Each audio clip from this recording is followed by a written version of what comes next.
And the negative value males, the low value males, I guess there are some high value males actually out there. We thought there weren't, but funny that I would have never thought that listening to this podcast would potentially lead people to go be current on this show. But our pal Gerard in the comments says, congrats to Lilith or Savannah, always getting those two confused for getting hitched.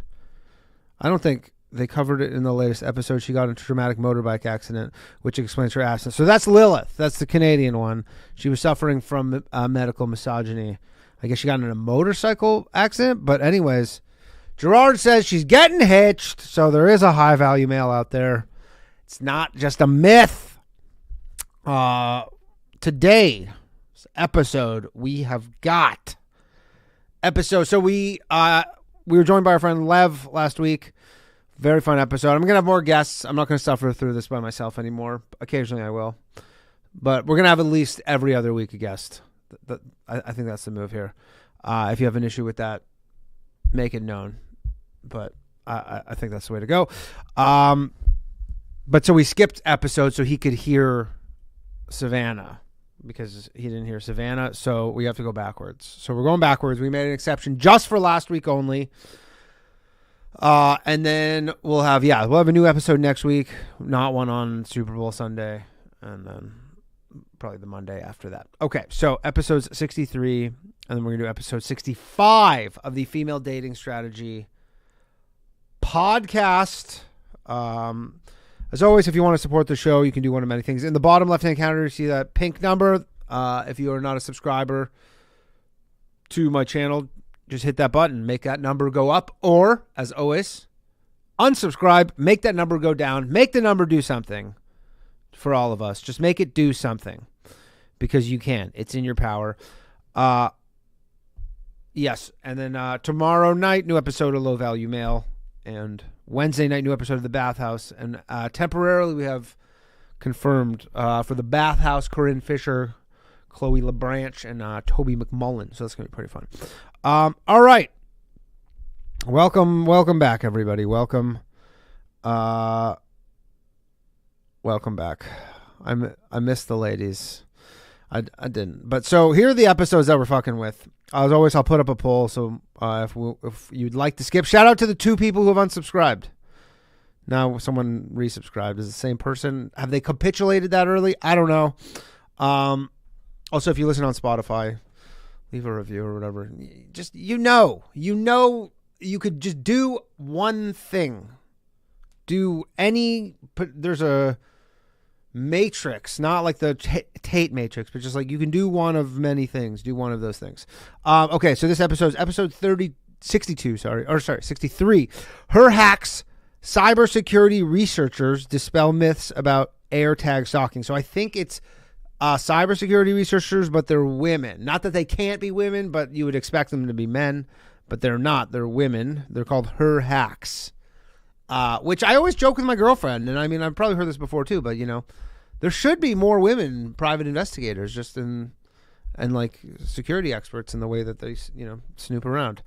So we got that episode. I'll put up the option to skip should we want to do that. You never know. You never know. Okay. Without further ado, episode 63 of the Female Dating Strategy podcast. What's up, Queens? What's Welcome up, Queens? To the Female Dating Strategy podcast, the meanest female-only podcast on the internet. I'm Ro. I'm Lilith. And Savannah's still out today. But we do have some very special guests, Christine and Rebecca from the HerHax podcast. Christine and Rebecca, how are you doing? Pretty good. It's a podcast. So tell us a little bit about yourself and what you do, because when you first reached out to this and pitched the episode idea, we were really excited about it because it sounded extremely fascinating, and it is right up our alley when it comes to general security for women when it comes to interacting online. And you had a lot of commentary on some of the specific posts and questions that people had on the subreddit, so we thought this would be a great opportunity to get those answered. Yeah, Christine, if you don't mind, I can kind of go into a little more detail. So HerHax podcast in general is an up-and-coming podcast created by women in cybersecurity, like me and Christine. Christine is a mobile security researcher. I'm like a cloud security researcher. And doesn't this sound like this? Honestly, these girls' podcast is going to get picked up into like some show on ABC, and then like one of them's gonna have to be in like a wheelchair, and one of like they're gonna put the whole works on it, And it's the whole concept of it is that it's created by women, but it's for everyone. And it's founded by us. And we're really passionate, about the field of cybersecurity. And we want to spread the word about everything cyber. So our podcast is going to cover a range of topics from the history of women in cryptography, modern day workplace tips, expert interviews with badass women in the field, and also how to get started in cyber. And we also want to do some like technical conversations. So like how to stay safe online or pwn your way to the top of a CTF scoreboard. So like wherever your skills. Ooh, pwn your way to the top of, I don't even know what she said after that, but that are interested, HerHax podcast is kind of there to help. I need to define one term already. What's CTF scoreboard? I know pwn. I'm plugged into the internet that much to understand pwning. But what is a CTF scoreboard? Yeah, you got the pwn. So CTFs are like, it's capture the flag, but it's like a virtual capture the flag. And there are like two different ways they're typically run. So there's like a Jeopardy style CTF where people create like different challenges and puzzles. So like reverse engineering challenges or like packet capture analysis challenges or like web security challenges where you kind of have to like. All right, well, let's see what the votes are at. We got vote yes, skip 62%. We're gonna make it like probably a 10, I don't know, at least a 5-minute poll. So get your votes in, people. Also, leave a like on the channel at 100 or on the stream at 100 likes. I'll give away a channel membership. And then there's another style where it's like attack and defense, where you have like a bunch of people protecting and defending like servers, like doing basic like hardening and stuff. And then you'll have like a red team, which are like the bad cyber people or like the attackers that will try to take down your services or whatever. I've actually played, there's like a really big, I guess like hacker convention called DEF CON, and it's in Las Vegas every year. And I was on a capture the flag team that played at DEF CON a few years ago. And that attack defend one is actually pretty interesting because you're doing red team and blue team attack defense for yourselves. So it's you all trying to hack into each other's services and also patch your own services. And it goes for like the whole weekend. Wow. So is it more of like a game that hackers play or people who are in cybersecurity play? Is it like It's like a war game? Yeah, like a war game. It's like a hacking competition kind of. So the Jeopardy style ones, you're trying to hack those specific What services. Does this specifically have to do with dating strategy? Like they'll give you a web page and they'll say, hey, like find the bug in this web page. And they might give you a hint on something that is like a recent bug that came out. Sometimes it is, like Rebecca explained, there's different categories to the challenges. So for all of the Jeopardy style ones, it's almost just like you're doing all these like coding problems and you're trying to figure out and like solve each problem and get the quote flag. But for attack defend, normally like you have to host the services yourself and then people have to solve those same problems, but it's also on your box. And they usually have flags that change like over the course of time. So people they call it exfiltration. They'll exfiltrate your flags, steal your flags, but they have to keep doing it over and over again because the flags are always changing. So that one's like, it's just a little more complicated. But yeah, it's kind of like a hacking game, I guess, where you're hacking into each other and trying to prevent yourself from getting hacked into. Yeah, that's really interesting. It's cool. We have sort of related, like So one of the first groups that was made on the website was like a Gamer Girls website. So I don't know how much of them are involved Get those votes in. in. I think they're more Get doing your votes games. I in. don't know how much of them are involved in any of these types of like cybersecurity games, but this might be of interest to that audience. Yeah, or cultivate a whole new one. Yeah.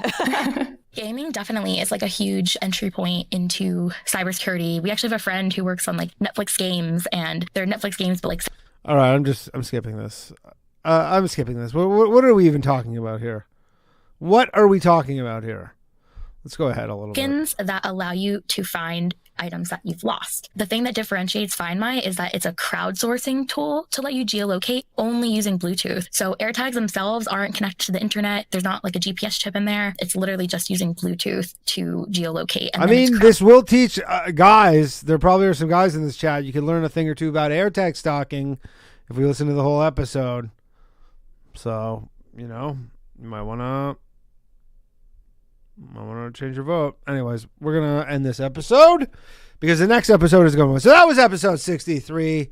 We barely knew ya. I wish I had a nice little song to sing them off. Episode 63. But if you want to learn about AirTag stalking, you can check it out. Okay. Here's a good one. Episode 65 of the Female Dating Strategy Podcast. I've lost, I think, 4 subscribers. So good stuff, everybody. Good stuff. Really good. This episode is, so what is a Femcel? The Atlantic attempts to answer but misses key points. This should be good. They're impossible to read and not think humanity's doomed. I agree. Most of the time when I read the news, I feel doomed. But that's where the donut comes in. They turn this time...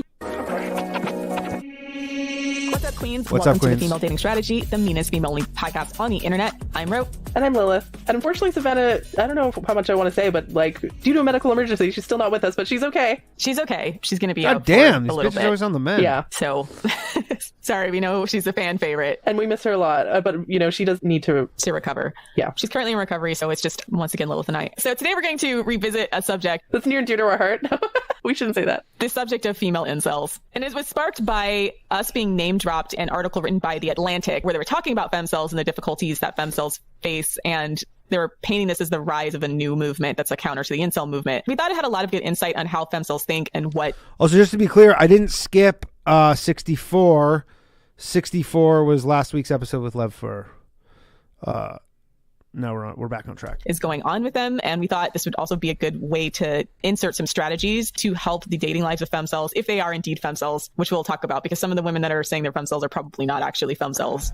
Some of them don't even want to date. I mean, there's self-identified femcels, and then there's women who are the female version of femcels, or the female version of just male incels, but they don't Welcome to the founding members, Naomi. call themselves femcels. Female incels, as is described in this actual article, are women who feel that they are not as attractive as the average person, and therefore their dating options are limited, and they feel that they're being socially excluded or socially punished for that. Because that does happen. People get bullied for the way they look, etc. So, you know, what I like about this is that it is kind of drawing attention to the fact that there's a segment of women that have grown up being bullied about their looks and maybe being antagonized for that. And, you know, let's talk about why that is, what's happening, and then what they can do to help themselves. Okay, so article's titled, What Do Female Incels Really Want? Online, groups of women have started using the rhetoric of the incel movement, but to what end? Author is Caitlin Tiffany. So let's read it. We were all ugly, Amanda, a 22-year-old student from Florida, told me, recalling the online community she found when she was 18. Men didn't like us, guys didn't want to be with us, and it was fine to acknowledge it. This Reddit forum was called Our True Femcels, and she commented there under the username Strange and Ugly Girl. Amanda didn't post very often, but she checked in every day on the community of self-identified femcels, or involuntarily celibate women. I agreed to refer to her by her first name only to separate her current life from her former internet identity. They came to complain about the superficiality of men and the privilege of pretty women, and to share their experiences moving through the world in an unattractive body, which therefore disadvantaged them romantically, socially, and economically. They were finding the modern dating landscape, the image-based apps, the commodified dating market, the illusory freedom to be found in hookup culture to be unnavigable, and they talked about taking a pink pill and opening their eyes to the reality that society was misogynistic and, quote, lookist. There's a lot going on there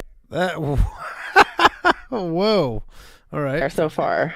I mean, that's pretty consistent with what True Femcels was before it was booted by Reddit, which I actually think True Femcels was booted unfairly. I think that was another one of those like Reddit Misogyny things. Yeah, like, where they're trying to be fair because they booted the incels for being violent terrorists. yeah, but the true femcels, they just like complained about men. Honestly, like, I kind of liked when they were around. This is a both sidesing by Reddit because they banned incels. They felt like they had to ban femcels, or the incels like probably flooded True Femcels We're on and one just started accord reporting speed. it like crazy until it got banned. This is what we're talking about, why it's unsustainable to be on Reddit, because what happens is the men who felt like they were being pushed off for being incels just got extremely retaliatory towards any female space, including True Femcels, which most of it was just them being sad. They thought that it was women's or feminists' fault that their subreddits got banned rather than their own fucking fault for being violent fucking terrorists. Like, these men, you know, MGTOW, Red Pill, Incel. I don't know if I've said this before, but I think there should be a show. There should be like a reality show called like, I guess you could call it Incel Island, and then it would be all the femcels and all the incels, and they got to go live together on an island.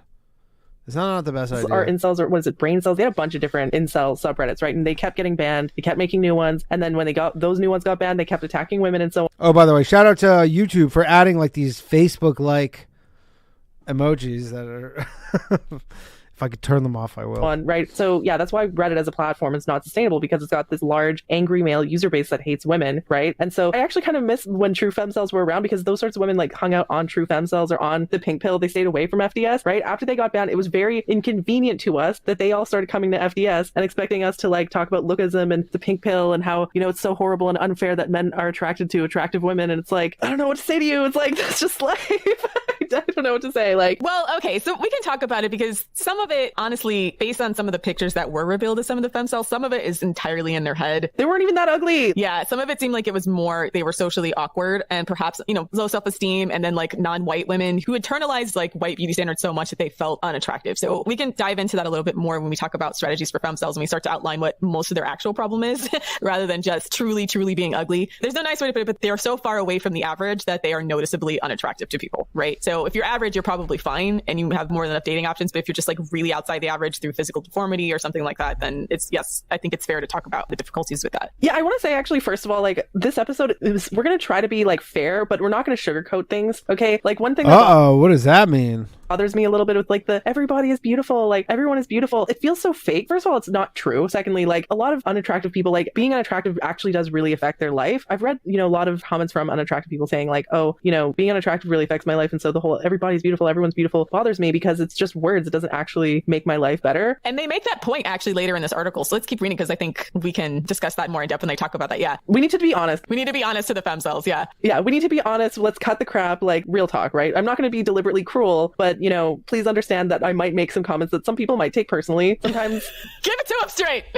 Here's the thing, like some people talk about how horrible I am, such a mean girl or whatever, and it's like sometimes you just need to speak like honestly. I have to say the thing, okay? Like don't take my words personally, okay? That's what I'm saying. Anyways. Okay, so continuing, they could be funny. In 2000 Give it to him. 2019, a commenter repeated a pretty friend's suggestion that nobody really needs to wear makeup, adding 5 heart emoji and a link to the joke subreddit r/thanks I'm cured. They could be kind of mean, like male incels. They mocked lucky, beautiful women whom they called Stacy's. Mostly they wrote about being sad. Normies can't comprehend real loneliness. An early post begins, guys don't treat ugly girls like people. I don't know if it's just me, but like this just seems like the most obvious thing that you pair up the femcels and the incels.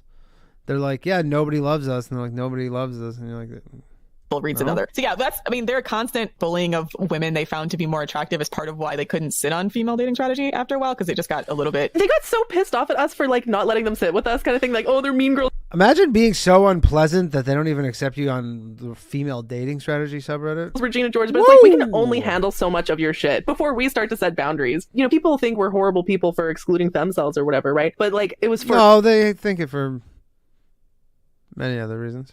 A reason. Every time there was a TikTok of an attractive woman putting on makeup or whatever, they'd all be like, she's performing for the male gaze, she's such a slut or whatever, like calling her Stacy and shit. Like a lot of people that might not have seen those because as moderators we removed those, but it's just constant negativity. Or posting like long rants about lookism and then like weird racialized dating advice that felt like very similar to some of the male counterparts on Reddit that were like, it's basically like guys who are non-white that would just complain about like, oh, I wish I was white all of the time. And so like we don't want to read like post after post of you complaining about not being white. Like that's just reeks of low self-esteem and is like I get secondhand cringe as a woman of color myself. Like, girl, you have to stop focusing on this. Interesting. You know what? That is, I believe there's been some rumors flying around. Not that it matters, but I guess everybody's always just trying to get an understanding of what these people look like, right? Because we've listened to like 50 hours of them or more. Anyway, somewhere around that. So anyways, that is the first time Ro has referred to herself as a person of color. So that there's something there. Because it just makes you less likely to focus on your own unique skills and abilities and attractiveness. And that kind of stuff, just reading it, not only is it depressing, but also it's not true. And also like the self-flagellation doesn't help them, right? If we just keep posting it. It doesn't help other people. That's the thing. Like most of the time actually can be really good to have a community of people where you can like, commiserate about your problems and find common ground and, come up with solutions. All that normally is a very, very good thing. But this is one of those things where having a community to talk about how unattractive you feel and bullying women who are more attractive than you. And in their head, they think they're justified because they're like, and I get this a lot on Twitter too, where it's like, oh, you're higher than me in the social hierarchy. Therefore, by attacking you, I'm actually fighting the power kind of thing, right? It's kind of like, in their mind, it's like a system of oppression, but instead of being based on sex or being based on wealth or something like that, like a normal person, they base it on attractiveness. And so they see it as like attractive people are oppressing less attractive people. By being hostile to attractive people, they're like rising up and, fighting the power. They think of it as like a social justice type of thing, right? It's just a lot. I don't know how to say it. It's just a lot. Okay, so continuing, I was the kind of girl in school where it was like, people would say, oh, he has a crush on you to make fun of the guy, Amanda told me. She was anxious and unhappy, but she didn't want to talk about any of it with her friends. When she first heard the term femcel, it offered some clarity. In a very literal way, I was involuntarily celibate and female. So I was like, okay, that applies. See, again, you can't, it's only voluntary if you're a female, unless it's like the rarest of cases. Okay, so a lot of these women were bullied. Yeah. So online, she found thousands of other women who were trying to figure out how to live without the kind of romantic love that our society has deemed a pillar, maybe the pillar of happiness. Even though the women in the subreddit were pretty depressed and sad, it did give me reassurance. She said, at least there are other people out there who are like me, and they weren't completely weird. They were pretty normal. Oh, that's another thing actually that distinguishes femcels and incels is that most femcels are actually like relatively normal people. Like they might have low self-esteem. They might be, slightly less attractive or even just like average in appearance. But incels, male incels are like insane. Like they're all fucking weebs. weaves. They're all coomers. They like look gross. They act gross. And they externalize all their problems, right? Part of the reason they got banned is because they were trying to plot like a government coup to redistribute women. What? The Femcels don't do that shit. The Femcels don't do that shit. They're more or less, like this article says, just very sad. And Yeah, the incels get shit done, ladies. sometimes they do come up with some of these cockamamie theories about attractiveness. But it doesn't result in violent political action. So it's like a huge line. Yeah, it's not even really political. It's more or less like them trying to analyze, like they're trying to figure out why they aren't attractive, right? It's more of a self-flagellation, trying to figure out, like, to some extent, especially when you get into different parts of different ideas about race and then proximity, and then where you grew up. Some of it is like culturally induced social hierarchies due to like things like racism, etc. And then so other things are just like, even if you was within their own culture and their majority feeling like they're still unattractive in accordance to the beauty standards of their own culture, and them trying to dissect that kind of thing. And in some ways, it's just a discussion about intersectionality, etc. But yeah, it's nothing like incels. But again, that's the line. It's like the femcels will have a discussion about intersectionality and the incels will like do a bomb threat or some shit, you know? Incels are mall shooters. Oh, they rent vans. Incels are mall shooters. They're school shooters, right? Like they do crazy shit. I just want to be very 100% clear and avoid this sort of false equivalency that I see going on all the time. False equivalency, there's no such thing as a femcel. Incels it's like a cutesy thing title that women are giving each other who are just like not good at dating because they don't want to have they don't want to be left out of the discussion. So they go, we're incels, we're femcels. Filming themselves harassing and abusing women in public. Yeah, so as much as I like to dunk on femcels, I actually am low-key kind of defending them right now just because, like, they are nowhere near as bad as male incels. I just want to be perfectly clear. There's so many people who try to draw false equivalency and be like, well, like, female incels are using the same rhetoric as male incels and it could become dangerous in the future. Well, it's not. Stop speculating on whether it could become worse in the future or whether the rhetoric is dangerous or whatever. Focus on what you actually see in front of you, and they are not the Aaron says, Danny, what's the over-under these women would date Andrew Tate as a pen pal?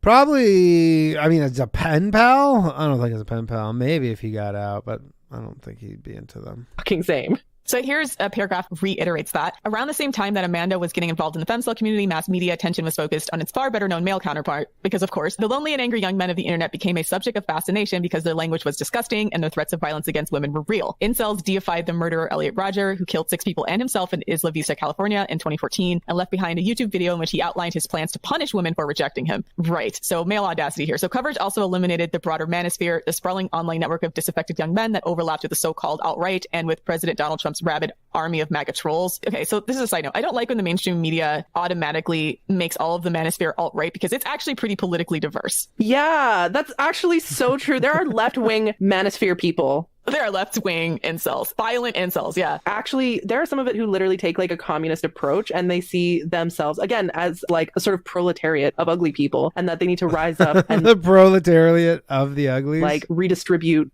They have this idea of like redistributing sex as though it's the same as like resources or whatever, right? It's just too convenient that whenever we have these like male incel movements that they always try to assign it to a political party rather than maleness. And I'm like, it's just fucking maleness. Like, I'm not saying there's not these MAGA like right-wing trolls. I'm just saying it's not exclusively that by any means. And the fact that they've chosen to like pigeonhole it there is actually in some respects dangerous because, like we said, it's not that left-wing men are not devoid of misogyny, right? Like these guys are the pro-porn, pro-sissy porn, pro-BDSM. But they're the ones you never expect. SM, kink, pro-prostitution, pro-pedophilia narratives, pro-pedophilia guys. And like those guys that's a large percentage of the incels just as much as these like super patriarchal race hierarchy right-wing trolls. Exactly. Yeah. So it's both of them. Before you continue, I do want to say actually in the article it says of disaffected young men that overlapped with the so-called alt-right. So it does say they overlapped, and yes, there is some overlap, but I just feel that there needs to be more recognition on the left-wing incels. Hell yeah. Like they're actually in some respects, I feel like people understand the alt-right as like fringe. Sometimes the left-wing parts, because left-wing media is so mainstream and like self-reinforcing that they ignore the fact that they're creating incels and violent misogynist movements on the left side. Like the whole narrative around like not fucking me is discrimination. Exactly. Right. Right. Like that whole narrative. Yeah, that's left-wing incels. That is a left-wing incel movement, right? The whole thing that lesbians have to take dick, that kind of shit. Pretty based, right? Like that's what we're talking about, of like rabid male entitlement regardless of political stripes. Exactly. In a 2018 report on the intersection of misogyny and white supremacy, the Anthony Rojas says, would they hook up with a potential shooter to save society or ask for change in the legislation? I'm referring to these clucking hens.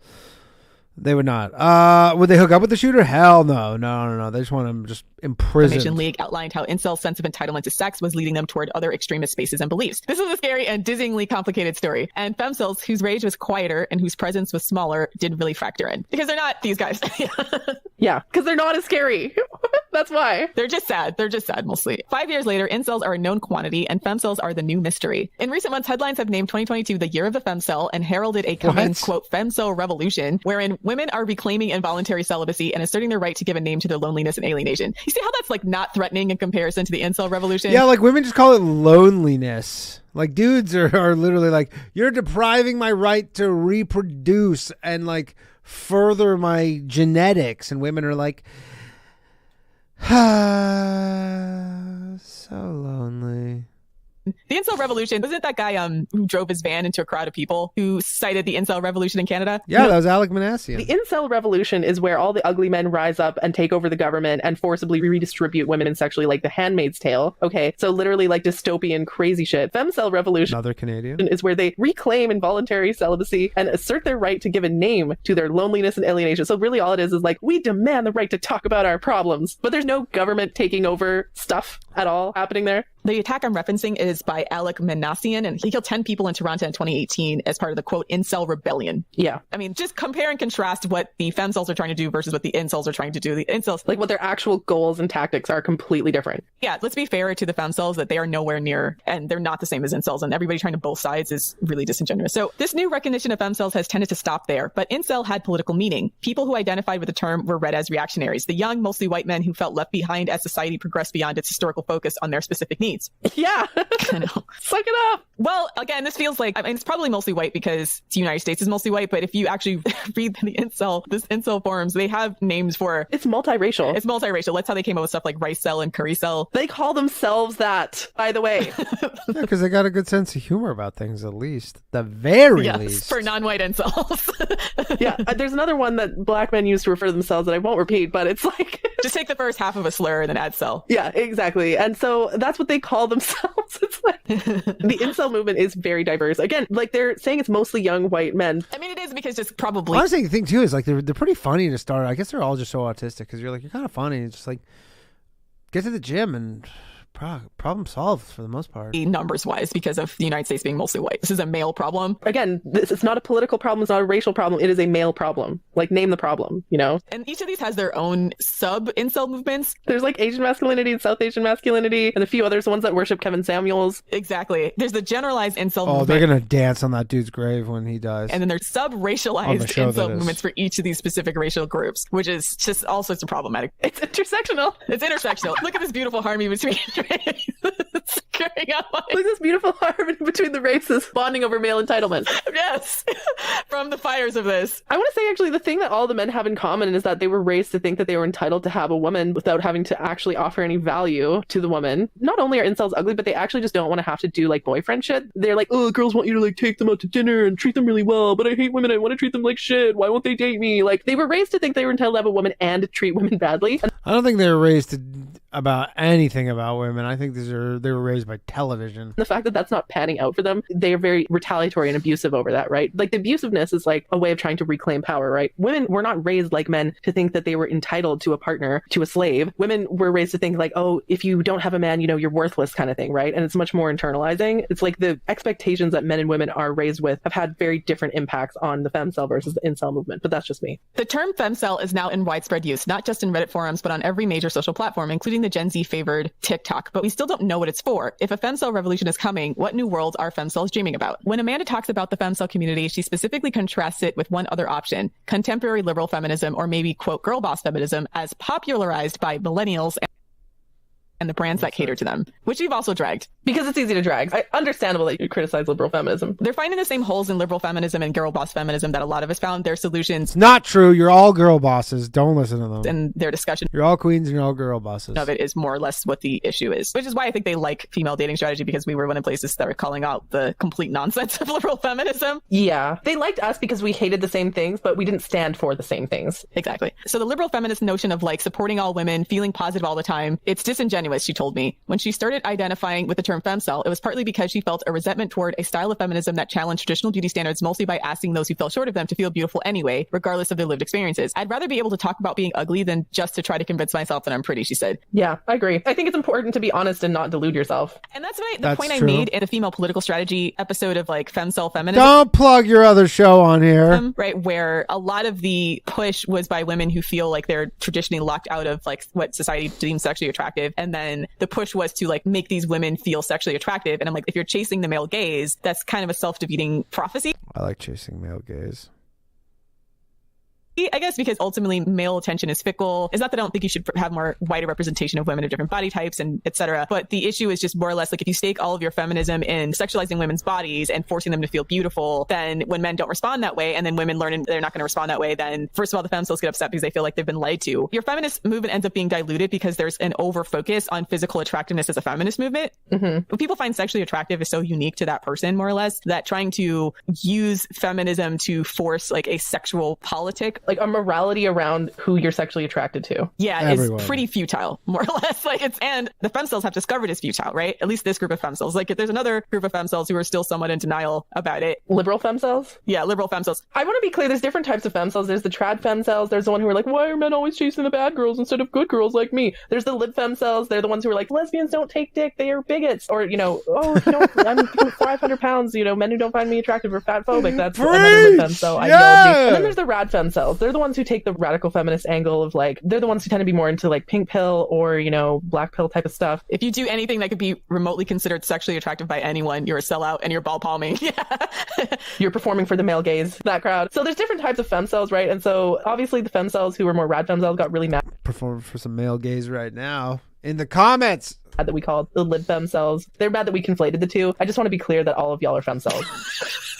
I mean, fact. And honestly, liberal femcelism is how we get people like, hate to keep saying her name, but Tracy Clark Laurie, right? I mean, her entire feminist stick was like, I want to be as sexually attractive as like the porn stars to men, right? And like her entire feminist sexual ethos and her entire focus on the sexual revolution was about that rather than actual strategies to make women's sex lives considerably better. It just becomes about like, how come I'm not the person that people find sexually attractive? It must be oppression. It must be patriarchy that's making me not sexually attractive, right? Yeah. And I'm like, sorry, you just have bad genetics. I hate Right, like how you tell someone, like, it's not patriarchy, like, that people don't find you sexually attractive. It's the same thing as we talked about in this episode about tall men with short people arms. People were saying that, because of patriarchy, that's why shorter men aren't as considered as sexually attractive. And I'm like, is it patriarchy or is it just, like, millions of years of evolution, right? Like, of females preferring taller men. Yeah, like deer, for example, the females usually want to mate with the larger bucks with the larger antlers and shit, right? If you're a buck that has smaller antlers or is just physically smaller and weaker and the does don't want to mate with you, tough luck. I'm sorry. That's just luck of the draw. You just lost the genetic lottery. Sorry, but it's life. Right. And there's some things that are culturally induced, but like the liberal femcels making all of their feminism about like, how come people don't sexually objectify me as much as they do skinny blonde white women? Yeah, this other woman. And then making that like a reflection of patriarchy rather than like talking about specifically representation and focusing on that. And that's where the disconnect has been coming between all of the different femcel groups and then liberal feminism and secondarily radical feminism. It's like the lib femcels and the red femcels are just duking it out. Honestly. And we're over here like, could y'all quit? Like, and I'm over here just like, none of you are going to win this argument because like, listen, rad femcels. You cannot control what makes a man's dick hard. I'm sorry, but it is what it is. Yeah, lib femcels, you can't control what men find sexually attractive. Rad femcels, you can't control what women want to have sex with, right? You can't tell us like,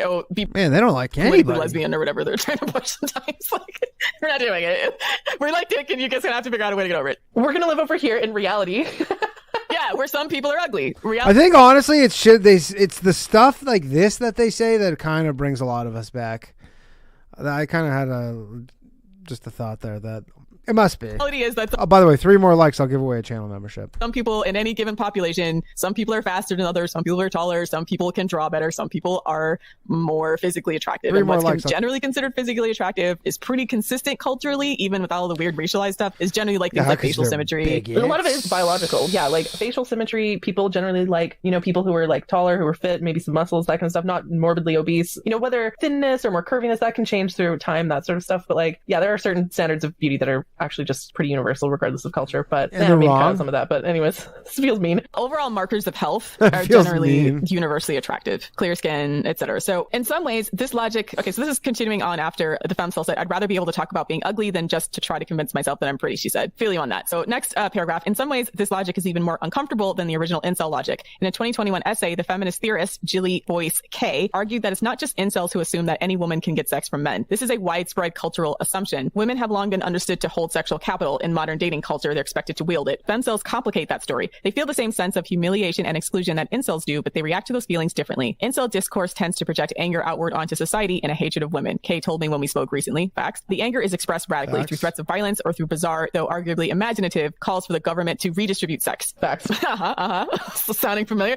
In Femcel discourse, it does tend to be much more turned inward on the self, she said. Though society is discussed as inherently lookist and unfair, Femcels are not out to change it because they don't see it as changeable. Yeah, they don't see it as changeable. Yeah, I mean, goes back to the mountains of research about how men versus women deal with problems, and one of them is women tend to internalize it and men tend to externalize it as a problem with everybody else, because male audacity. Another point I want to make about this article is that incels and femcels want different things. Incels tend to want just sex. And so the whole incel argument, like, oh, any woman can get sex from men. The male incels don't seem to realize or care that female incels, they don't just want sex, they want a relationship. They want to be treated like a human being. Yeah, it's like male incels want to be able to treat women as sexual objects, and femcels want to be treated as people. Yeah, exactly. And you can see the difference in this and how the, quote, fantasies of what life would be like if they were attractive play out between the femcels and the incels. When you look at the incels, a lot of their, like, male power fantasies is being able to, like, I think the incels would win that one. treat women like sexual objects. And have sex with lots of women and treat them like shit. Yeah, no, and exactly. They've literally drawn these cartoons of the so-called, quote-unquote, chads, like, doing all sorts of sexually degrading things to women, like slapping their penis in their face. Or, like, getting them pregnant and then leaving them, and, you know, a single mom. Like slapping them around, etc. This is the incel power fight. This is the incel sexual fantasy. They're crying inside because they'll never be able to sexually abuse and objectify a woman in the same manner as much as they think attractive men do, which is bizarre. Well, not bizarre when you understand male behavior, but they see this as like the ultimate privilege is to be able to treat women as disposable, degraded objects. That's their goal. Yeah, and the femcels want the opposite of that. A lot of them read like fan fiction stuff or draw like fan fiction. Like their fanfic cartoons are like a man sees them and sees their beauty on the inside and falls in love with them and treats them really well and treats them like a princess and that kind of stuff. Like the femcel fantasies, their fandom. You just need a femcel just to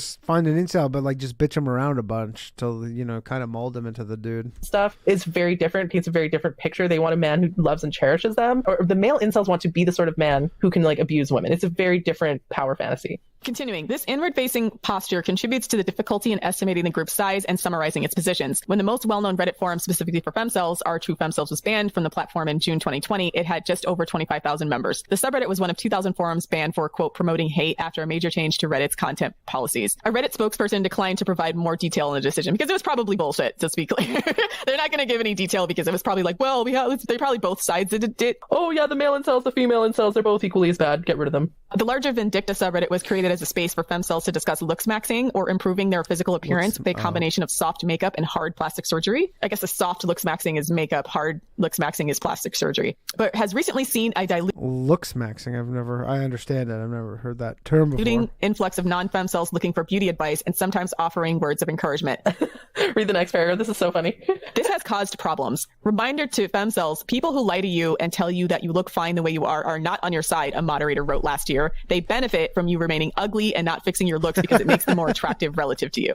It's true. It's mental warfare. This is why the femcels had to go. This is like literal gamesmanship. Oh. It's that sort of attitude, which is why we didn't let them hang out with us on FDS, is because, like, first of all, like, yeah, there were some women who would wander into the true femcels or the Vindicta subreddits and be like, and say the same things that we thought, which is like, you guys aren't that ugly.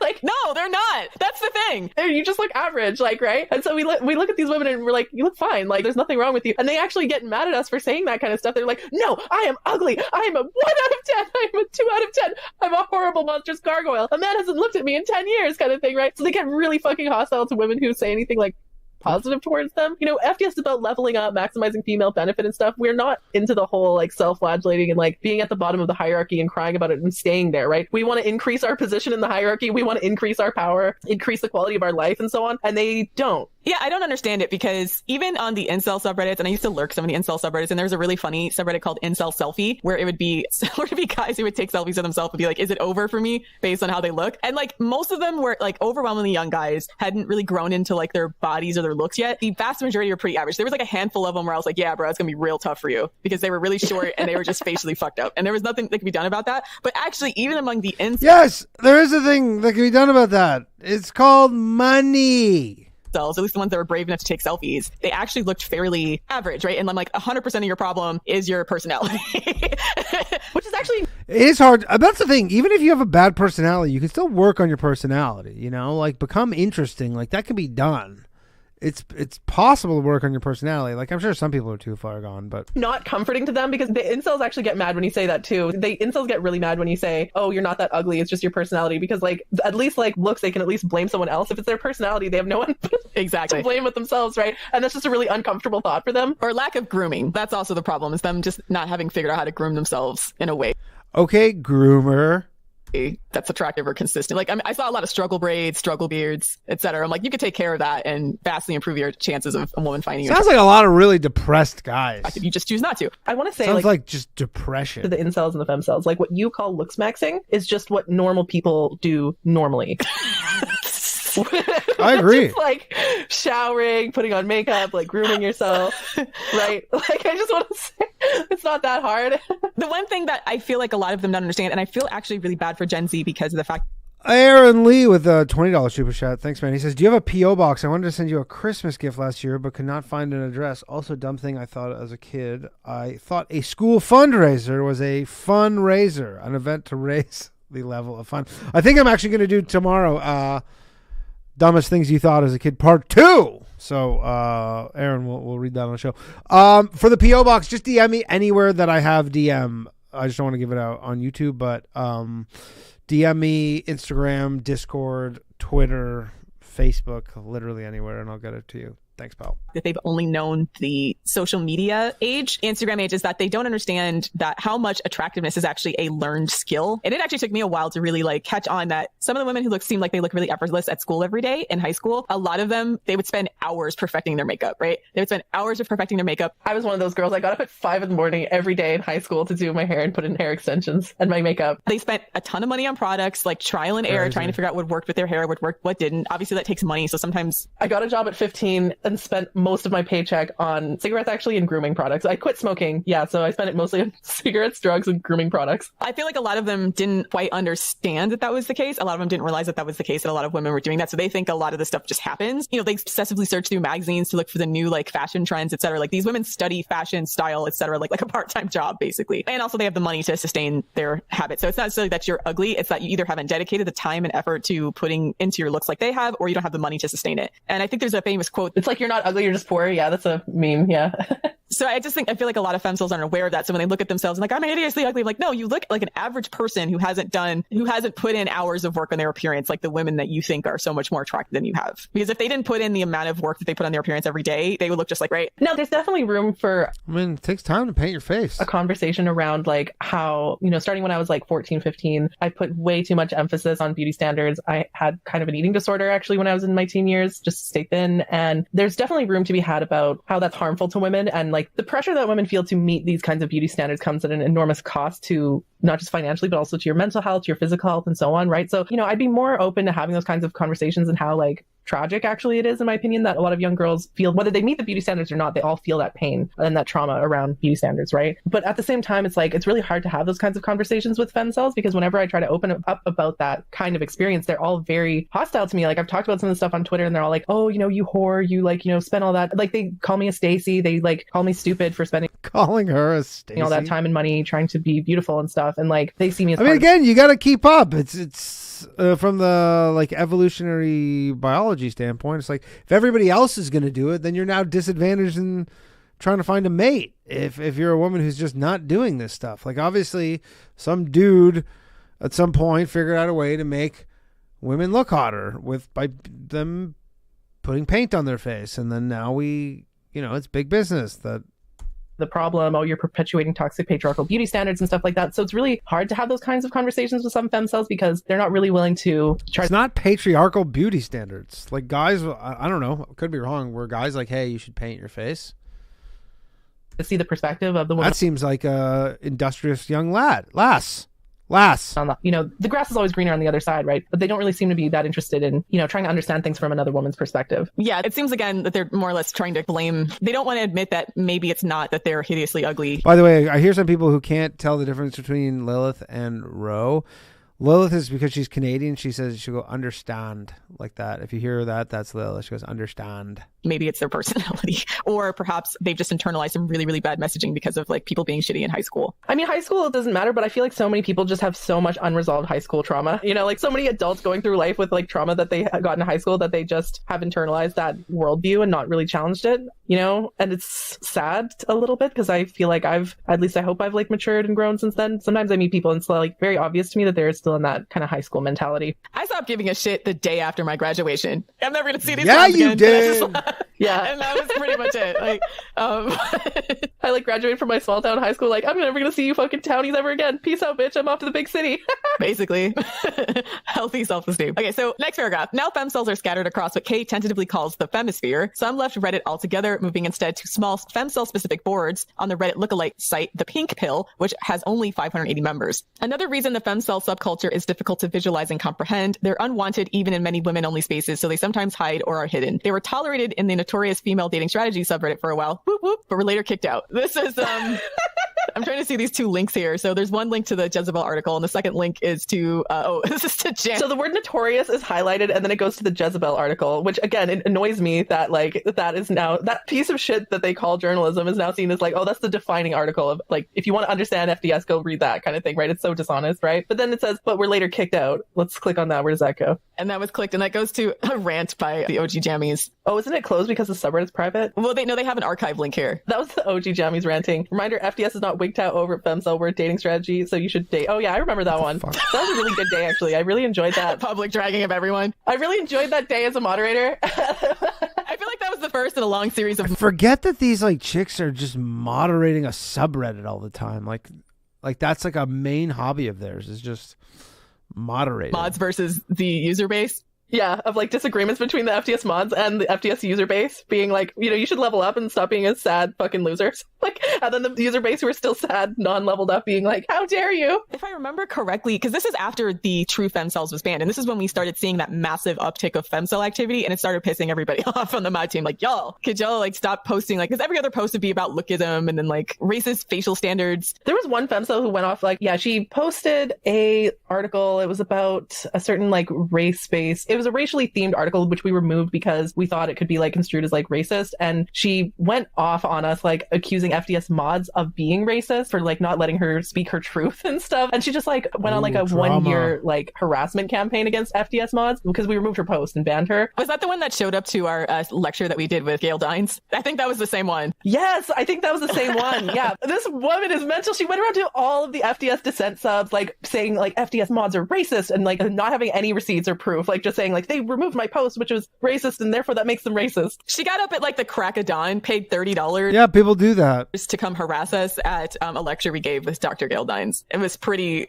mental. So I was like, yeah, this is why they can't sit with us. This is why they can't sit with us, right? This is why we're allowed to draw boundaries with these types of women. Like, I've actually met a few women like this in real life where it's hard to describe it. They just get a sort of strange obsession with me. Like, I have to destroy her. I call them ankle biters because I touched on this idea, overcoming conflicts with women, the catfight episode. There's a specific type of woman where like she is of a lower status than me. In her mind, even if I treat her as my equal, like in her mind, she sees herself as beneath me. And then she's like, has this sort of like, I have to fight the power. I need to take down Lilith. Like, bitch thinks she's so hot. Well, I'm gonna like, or that bitch thinks she's hot shit. Like, she thinks she's so good at her career. She thinks she's got this and she's got the man and whatever. Like, I just find it so hard to believe that there's male subreddits with this kind of drama. they'll just decide that they hate me and become just obsessed with like, just ankle biting. It's just so kind of weird and pathetic because they're coming at it from like beneath me, right? So...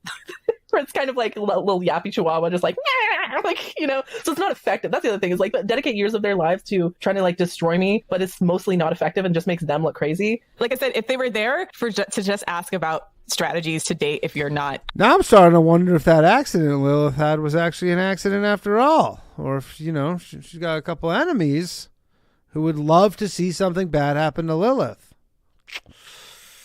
Makes you think. Quote unquote traditionally attractive, then that'd be one thing. But all of this other stuff that they're doing is a problem. So that's kind of why we had to tell the Femcels to get lost. Okay, so the Forever Alone subreddit welcomes them, but forbids the use of any incel or femcel lingo. A woman-only 4chan-like image board called lolcow.farm has a reputation as another site that femcels have drifted to and is covered with femcel lingo, but vehemently denied their presence there when I posted on the site about the story. They're a fringe group that is mostly a meme, one commenter wrote. Femcels aren't real, another added. I do think that femcels are real, but they are a fringe group, yeah. Femcels are real and their existence has meaning, but thinking of them as a unified group with specific political goals You're valid if you're a femcel. is less useful than thinking of them as overlooked individuals who are now being swept around the web, sometimes letting their insecurities and resentments lead them into unproductive conversations. The architecture of many of the forums they've ended up in encourages defensiveness, border patrolling, exclusion, even aggression. For instance, while femcel culture is not inherently transphobic, there is an overlap or amenability to transphobia, Kay told me. Femcels, especially now, tend to find themselves on identity-based... Everything has an overlap. Everybody thinks that all this stuff is like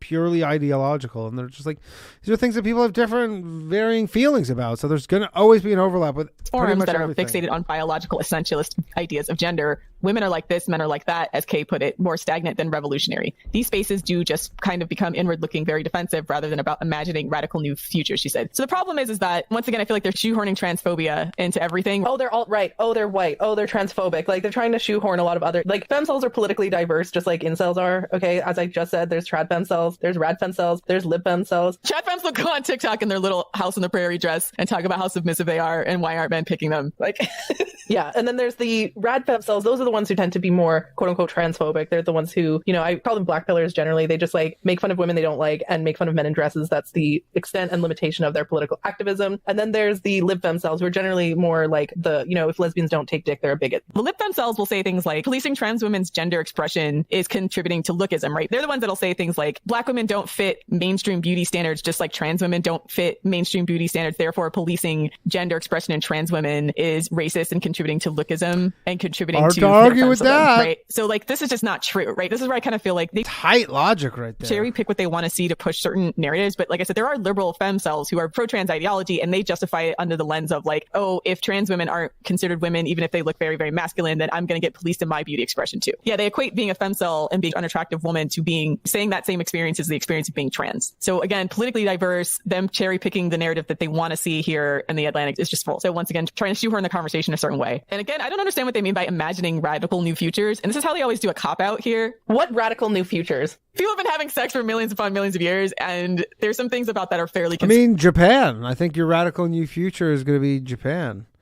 Massive population decrease. So when they say imagining radical new futures, I would love to see their outline of that. But again, this is how they kind of hide them not having actual solutions, right? Okay, so in the past year, the term femcel has taken a surprising turn. It has been adopted by mainstream internet. On Twitter, it's an easy synonym for depressed or not dating right now. On Instagram, it's a sort of funny word to pair with a baffling meme or a picture in which you actually look really hot and disaffected. It's newly popular on TikTok, which has seen an odd trend towards semi-ironic sex negativity. And on Tumblr, it's the latest word for describing your basic Tumblr user, a romantic loner who likes the blog. The era of the incel is over. The era of the femcel has begun, reads a tweet that has been circulating as a meme. The text appears above a graph that shows an increase in the number of women under 35 who say they have not had sex in the past year. The graph was created by a right-wing think tank with a creepy task of promoting the natural family. I think it's pretty normal that a lot of women who haven't had sex in the past year because of the pandemic, right? I wasn't like seriously looking for a boyfriend for like the first 3/4 of the pandemic. So does that make me a femcel? Like, no, you know, it's pretty normal, I guess. Yeah, it went down in 2021. Oh, so they didn't have sex during the pandemic? Duh. Like, there was like a massive spike in 2019, 2020, 2021. So I'm like, yeah, 2020 is when the pandemic took off. And we've been talking about this in general. A lot of women are losing their appetite for dating because a lot of men are just like, you know, they just live within their mom's basement playing video games, jerking off to porn. Like, the overall quality of men is generally decreased. And I guess men are unhappy with women because we're not the submissive servants that they've been raised to think that they're entitled to. So, you know, men will be like, well, women aren't the sort of women that men want to date anymore either because they're not submissive and hot anymore. Okay, bye. We're good.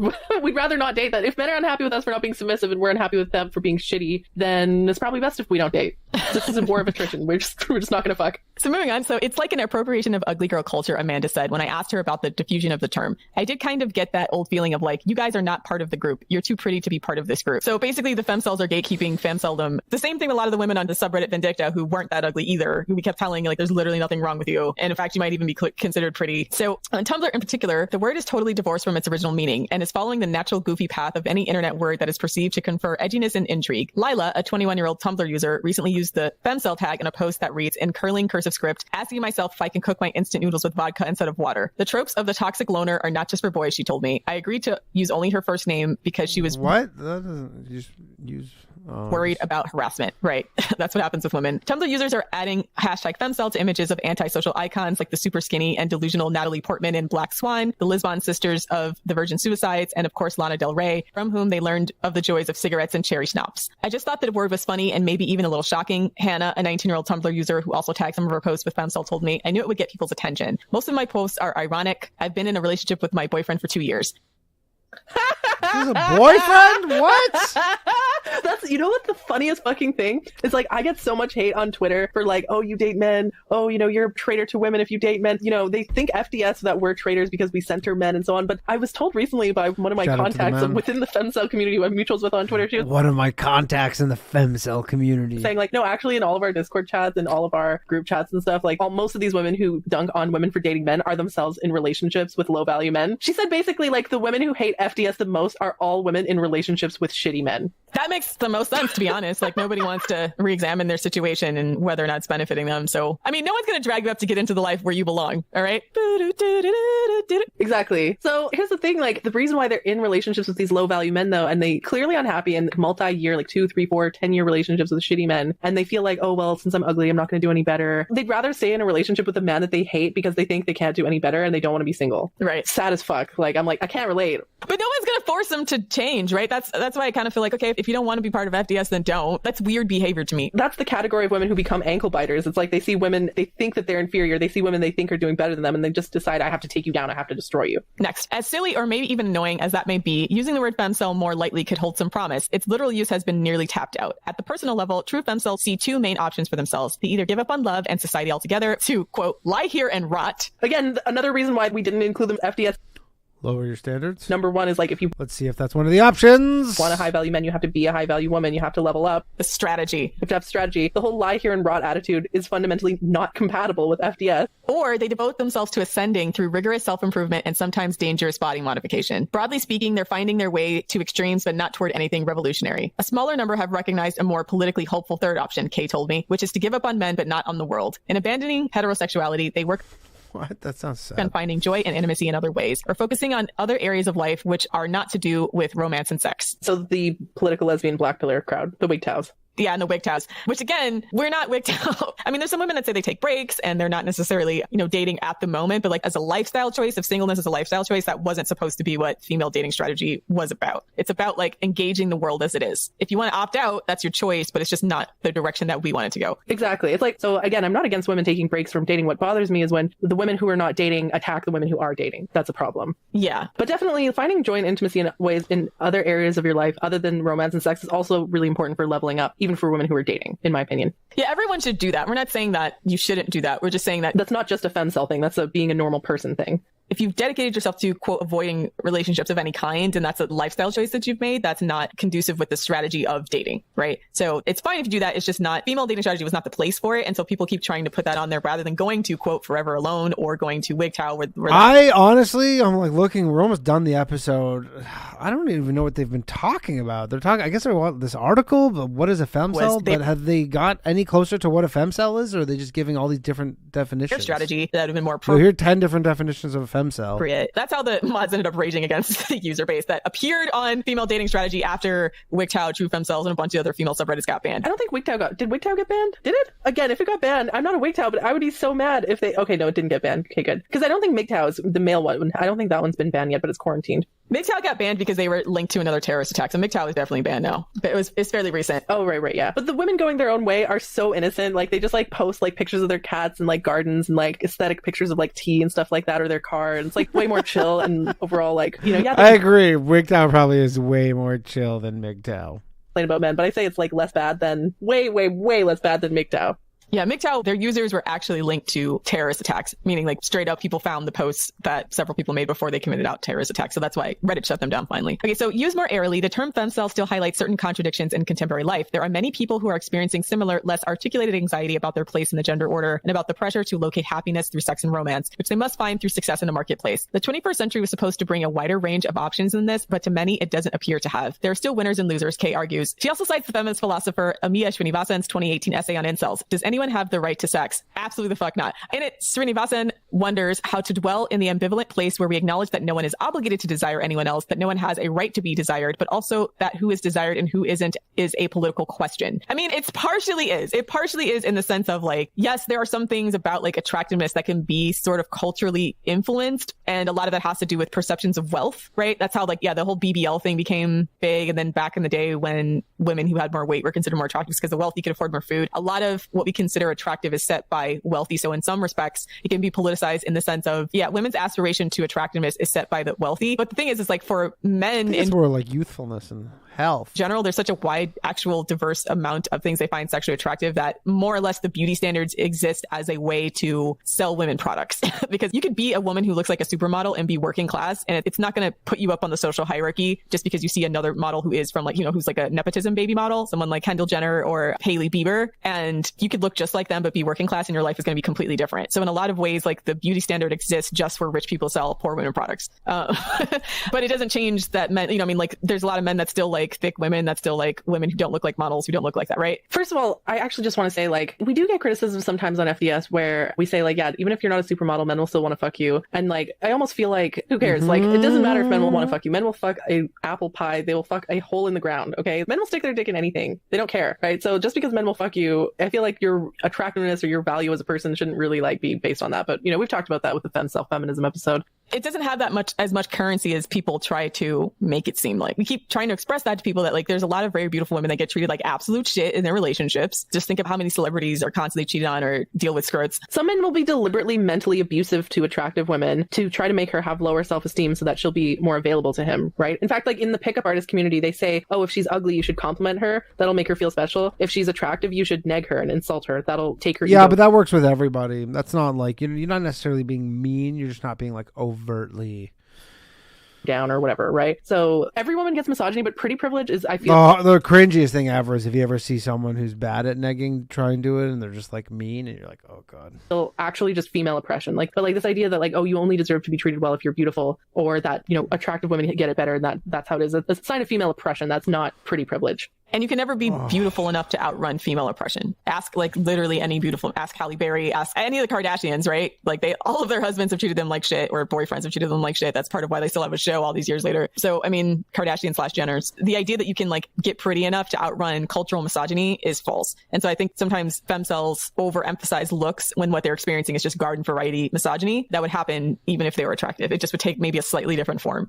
Who is desired and who isn't is a political question. Femcels dwell in that ambivalent space all the time. Some may risk, as they say, rotting there, but others may emerge having thought more deeply than most about alternative ways of ordering their lives, of finding happiness and dignity on their own terms. Amanda no longer thinks of herself as a femcel, and she looks back on the time when she did as an experience. She has a boyfriend. She's not a femcel. Her era of, quote, femceldom, as she calls it. Today, she's sympathetic toward the young women who have adopted the word, even if somewhat insincerely or inaccurately. On the internet, young women see more images of beautiful people every day than they have at any other time in history, she pointed out. A TikTok feed is basically the popular girl in high school times 10 million. It's easy to feel like an outsider, and it's also easy to feel like you've been lied to. If traditional beauty standards don't matter, then why are they still celebrated all the time? What are we, stupid? I think for girls, it just feels kind of infantilizing, she said. Like, we're not allowed to think of ourselves as how we really see ourselves. It was illuminating for a time to have a word for that. You know what? I think mostly like this article, other than like the weird political shoehorning that we talked about, I did mostly like this article. I thought it was somewhat fair to, you know, relatively fair to the femcels. And I do think it is important to have these kind of conversations. Yeah, I want to do a part 2 to this episode where we actually do some femcel dating strategies, because we didn't really get into the meat of the strategy that we wanted to in this episode. But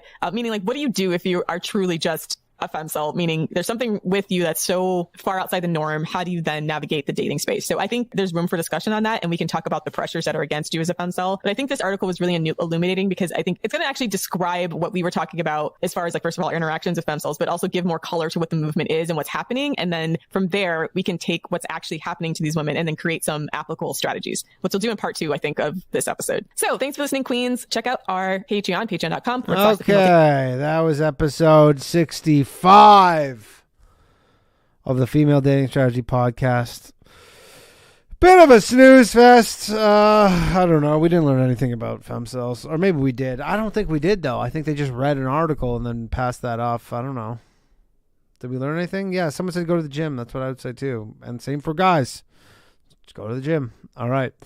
Episode 66. I'm going to say this might be a skip. But again, as always, I will leave it up to the people. Appreciate you all. This episode is episode 66. A long history of Johnny Depp being an absolute scrote.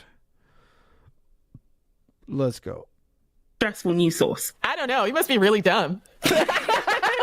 It's boring, it's dry, and negative. It's near impossible to We kept scheduling the unlucky.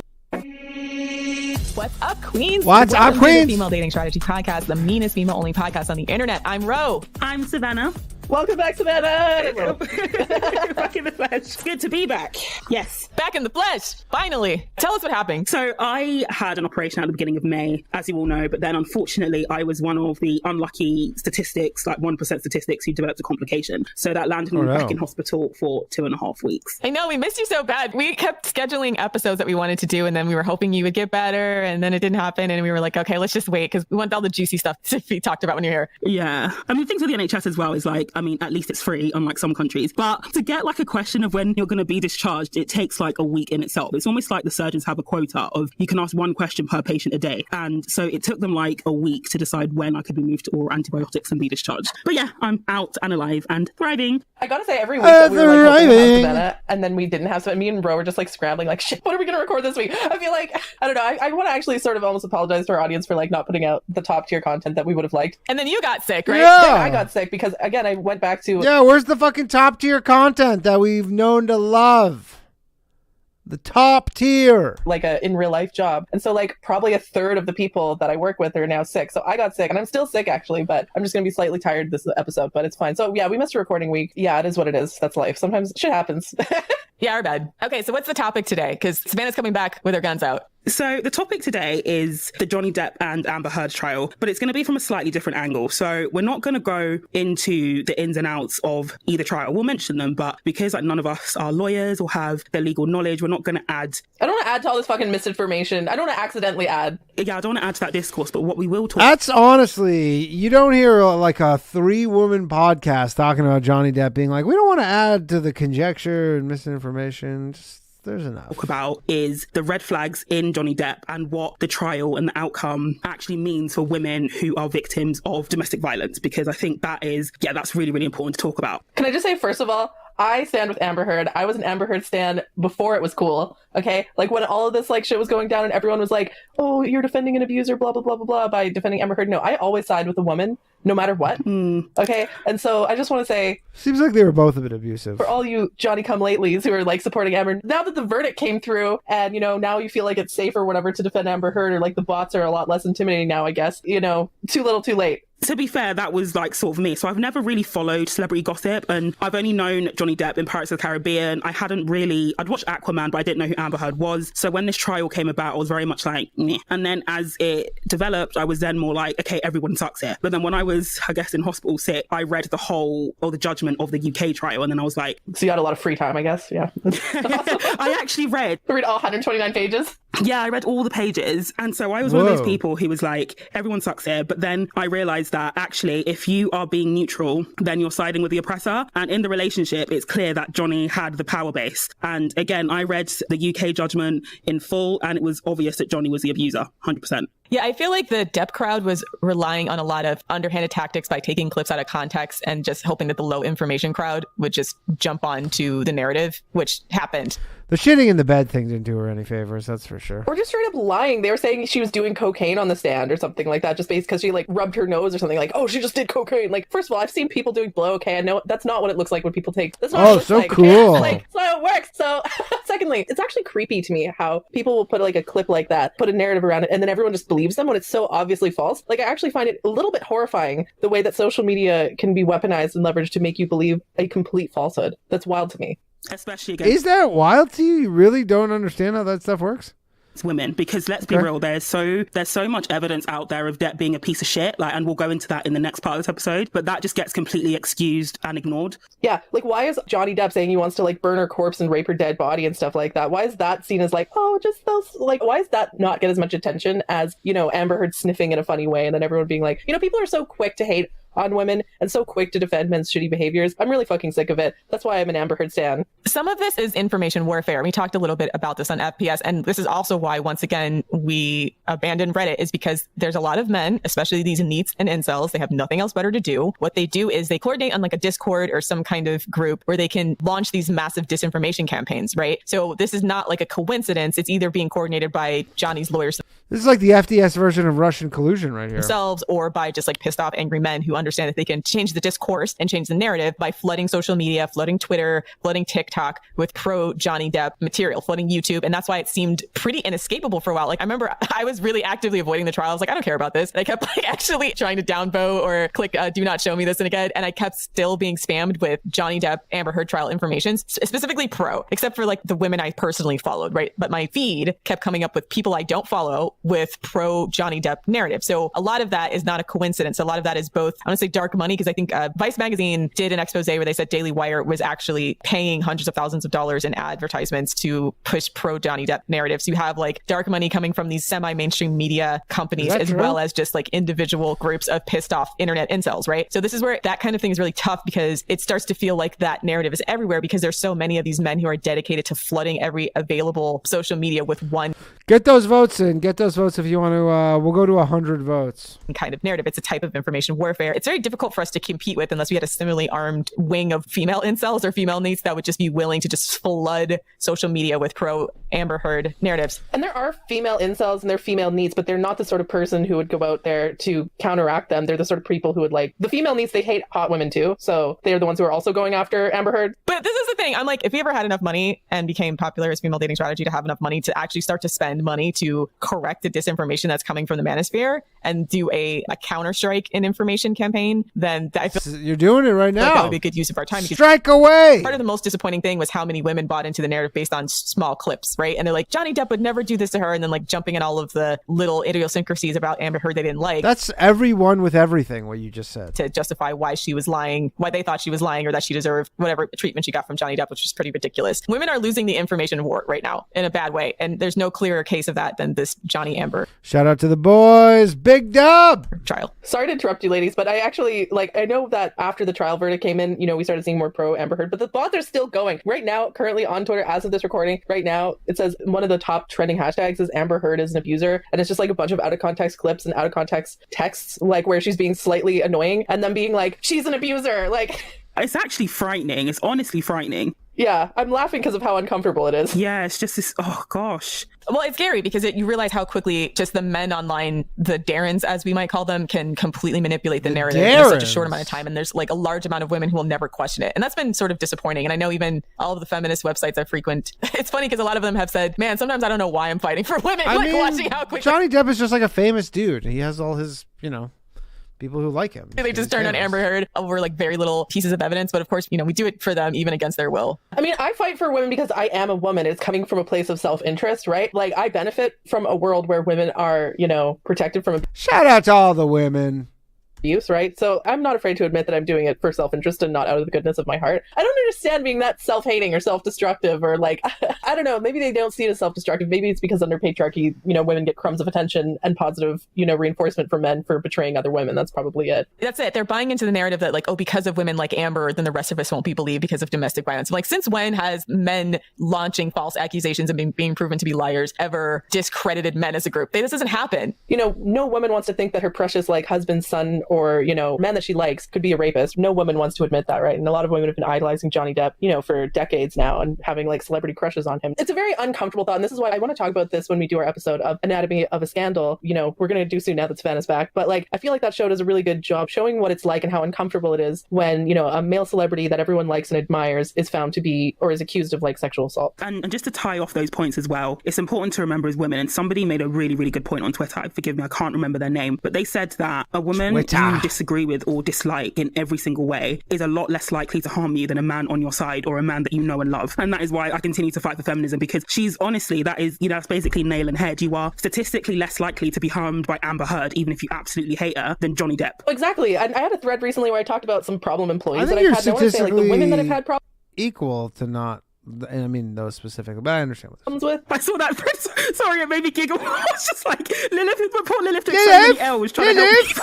Trying to help these down on their luck people, and they just end up going psycho on me, right? I know, right? I mean, I ended up coming out on top in most of these scenarios, right? But when a man is being like kind of fucked up, he'll like stalk me for months, or like, sexually harass me, or threaten to like kill me or rape me or something like that, right? Like, these are like men that are hostile to me. The women that are hostile to me, like, oh, they'll talk shit about me behind my back. Oh, they'll like try to have a smear campaign, which is like shitty and annoying, and it can impact my career and stuff like that. But it's not like a threat to my physical safety the same way that men are, right? That, by the way, was just like a highlight reel, or a low light reel, I guess, of like all of like the worst people I've ever dealt with in my entire like 10 years that I've had a job. So this isn't like a regular thing. This is a once in a while you meet a crazy person and go psycho. Like, it is what it is. And definitely go check out the thread, even for slight morbid evening entertainment at Lilith's expense. I'm sorry, Lilith, it just made me giggle.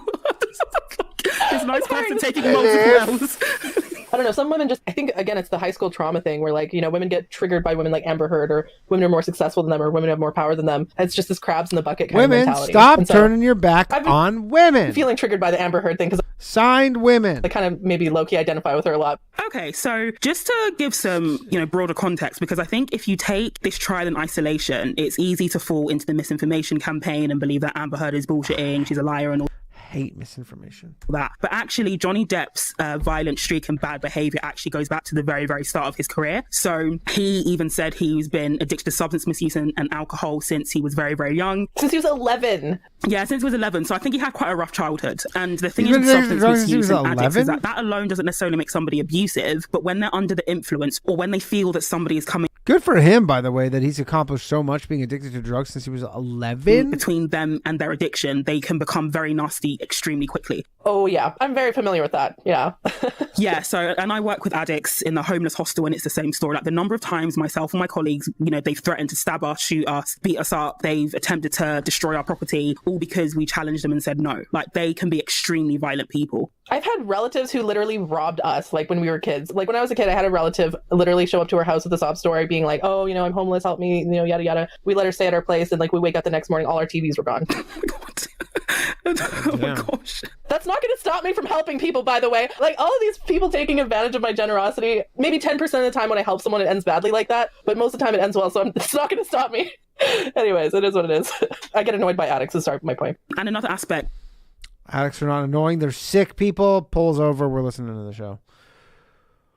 We're going the distance, people. Of addiction is that they often don't take accountability for anything. And if we go through, as we will shortly, through Johnny Depp's career, is that you have a man who from very, very young achieved phenomenal global success. I think it was in 21 Jump Street. And ever since then, he's basically been surrounded by enablers and by yes men and by people who won't say no to him. That was actually quite almost like a pathetic article that the Rolling Stone did in 2018, which we'll link in the show note. And it was actually meant to clear Johnny's name, but it had the opposite effect because it was so fucking pathetic. And the author, it was basically an overview of Depp's financial issues. So he had a $650 million fortune that was basically all squandered, and he was suing his financial managers for mismanagement. They basically countersued him for being a spoiled brat and spending beyond his means and defaming them and just being a piece of shit. So he's been tied up in litigations for a very, very long time. In one of the lines, it basically said that Depp had no friends because everybody around him was basically on his payroll. His family were on his payroll. And I mean, we laugh, but I felt briefly quite sorry for him because he just didn't have people telling him no. And in the UK trial, Judge Andrew Nichol noticed this as well. Like, when he was receiving the testimonies from Depp's witnesses, he noted when a witness was on Depp's payroll, and he even said that their first loyalty was to Johnny Depp. I remember seeing something on Twitter where I think one of his team told him that he needed to go back to filming for Pirates of the Caribbean, and Depp basically said, how fucking dare you question, I'm never going to forget that you're not loyal to me, all because he told him to go back to work. work, or asked him if could he go back to work. And so I'm just going to go through a brief synopsis of the highlights of Johnny Depp's rap sheet, because people say Amber Heard has a history of domestic violence. First of all, can I say, actually, no, she doesn't. Okay, her ex-girlfriend has come out and vouched for her multiple times, saying that the whole quote-unquote domestic violence arrest was like based on homophobia or lesbophobia. Like, Amber Heard is bisexual. I don't know about that. She got arrested for. I mean, again, you would not give a guy the benefit of the doubt there. Oh, by the way, all. so yeah, she had an ex-girlfriend. They got into an altercation at the airport. Apparently, she was arrested, but her girlfriend at the time has come out multiple times since then and said like she wasn't an abuser. Like, this was a normal relationship. And to add to that as well, but like Johnny Depp has been or has shown a violent streak since before Amber Heard was born, or around the time she was born. So in 1989, he was arrested for assaulting a security guard after the guard asked him and his friends to leave the premises. At the time, Depp was drunk, and the charges were dropped after Depp told the judge that he would behave. In 1994, he was arrested for trashing a hotel room in an argument with Kate Moss. The police actually went out and they saw Kate Moss surrounded by the wreckage, and he paid almost $10,000 in damages. So you have to basically £10,000 be like the Incredible Hulk to do $10,000 worth of damage to a hotel room. And Winona Ryder, firstly, their relationship started when she was 17 and he was 25. I don't believe for a second they only started getting physical after she turned 18, because these men are fucking perverts. And secondly, she said something quite telling in that she said she didn't name Johnny Depp, and I'm surprised he hasn't sued her as well, technically, but she said her first boyfriend used to smash things, and her first boyfriend was Johnny Depp. And, you know, let's not forget, Johnny is back in court next month for allegedly hitting and punching a crew member. Johnny also believes that Amber Heard's op-ed, which didn't name him, caused a downfall of his career, but there is plenty of evidence that suggests that Johnny's career was in a decline anyway, partly because of his behavior on set. So he was showing up drunk, he was arguing with crew members, he was constantly spending beyond his means. So he would spend at least $30,000 a month on wine. And he even said, like, it's offensive for you to say I spent that much because it was a lot more. He fucking paid $5 million to shoot his friend's ashes into the sky. Like, this was a guy who was reckless with money. So we get to his relationship with Amber Heard. Yeah, that friend was Hunter S. Thompson, though. That's so cool. I didn't know it cost $5. Why would it cost $5 million? Unless they didn't shoot it into space. I feel like you could shoot ashes into space for $5 million. So they initially met in 2009 when in the Rum Diary, and she was 23 and he was 46. So that alone is a massive age gap. He's literally double her age. Yeah, I don't understand all these people that make it seem like the younger partner, especially the much younger partner, is the person who is predatory. I'm like, he's got all his mental faculties in order, except for maybe his drug addiction. And the thing is, all of his girlfriends have been substantially younger than him. So him and Kate Moss had about a 10-year age gap. Him and Vanessa Paradis also had a 10-year age gap. Him and Winona Ryder, he dated when she was 17, I think. When she was young. So this is a pattern of behavior. It's not, and he's clearly one of those men like John Cena. As they get older, their girlfriends get younger. So he's like, he seeks out much younger women. He likes that power dynamic, basically. Which we know is an indicator of someone who likes control and likely abuse. Yeah, and likely abuse. And if we look at their statuses, Amber Heard was just, starting out. She was a relatively unknown actress, but Johnny Depp had a number of, movies behind him. He had a lot of money. He had, houses, estates. So the power base clearly lies with him in this situation. And again, he was surrounded by people on his payroll. And again, Judge Andrew Nichol even said that the people who were supposed to be protecting Amber Heard and Johnny Depp, their only loyalty was to Depp. Like, Amber Heard was basically on her own. Yeah. Judge Nichol's a boss, by the way. Like, I sort of feel really bad that he's just being slandered and defamed because the UK can still call him a wife beater, but he just seems like did he beat his wife? Understands DV, so he made allowances sometimes when Amber was inconsistent or when she didn't have evidence, because he said that is a common feature of domestic violence. I thought they were talking about the judge as the wife. It happens behind closed doors. So shout out to Judge Andrew Nichol. I hope you're enjoying your retirement and ignoring the jobless Depp fans.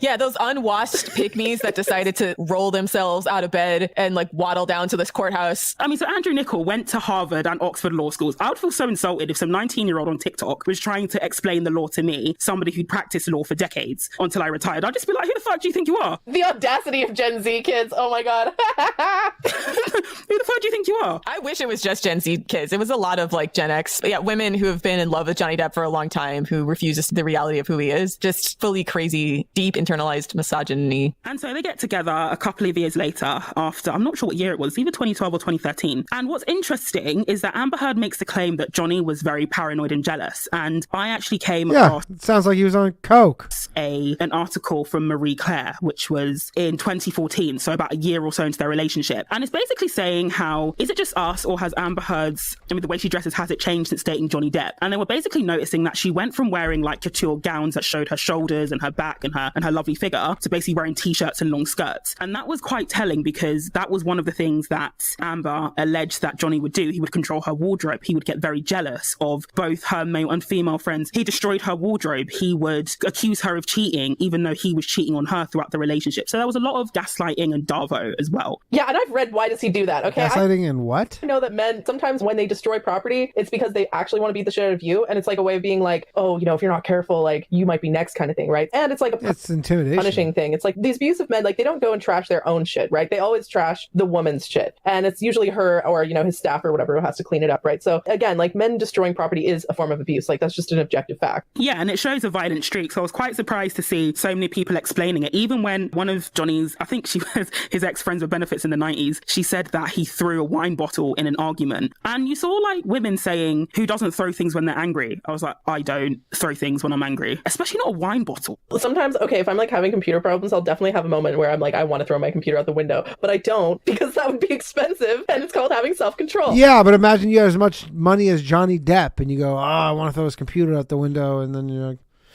yeah, it's literally an insignificant sum of money. Right? But you don't then go and throw a bottle at your boyfriend or somebody else. And it seemed like whenever he got any bad news, or whenever he was just feeling shit, or whenever he went on a bender, he would just take it out on Amber, which is classic abusive behavior. And then we see the text that he was sending to his friends at the time, or members of his staff at the time, saying that he wanted to rape and fuck her corpse, which is an interesting one, because Depp fans often say that he sent that text after experiencing years of abuse, when actually he sent it quite early on in their relationship. And by Depp's own testimony, around the time he sent it, the relationship was perfect. And what I think he meant was that he was abusing her and she wasn't fighting back. And that's what abusers want. They want to be able to abuse you at will. And then they start getting angry or saying that you're ruining the relationship when you start standing up for yourself, which seems to be like what Amber Heard did. So I don't know, maybe she thought of FDS before. I think a lot of these things you could be like, he was just joking about something instead of context. She would call him like limp dick.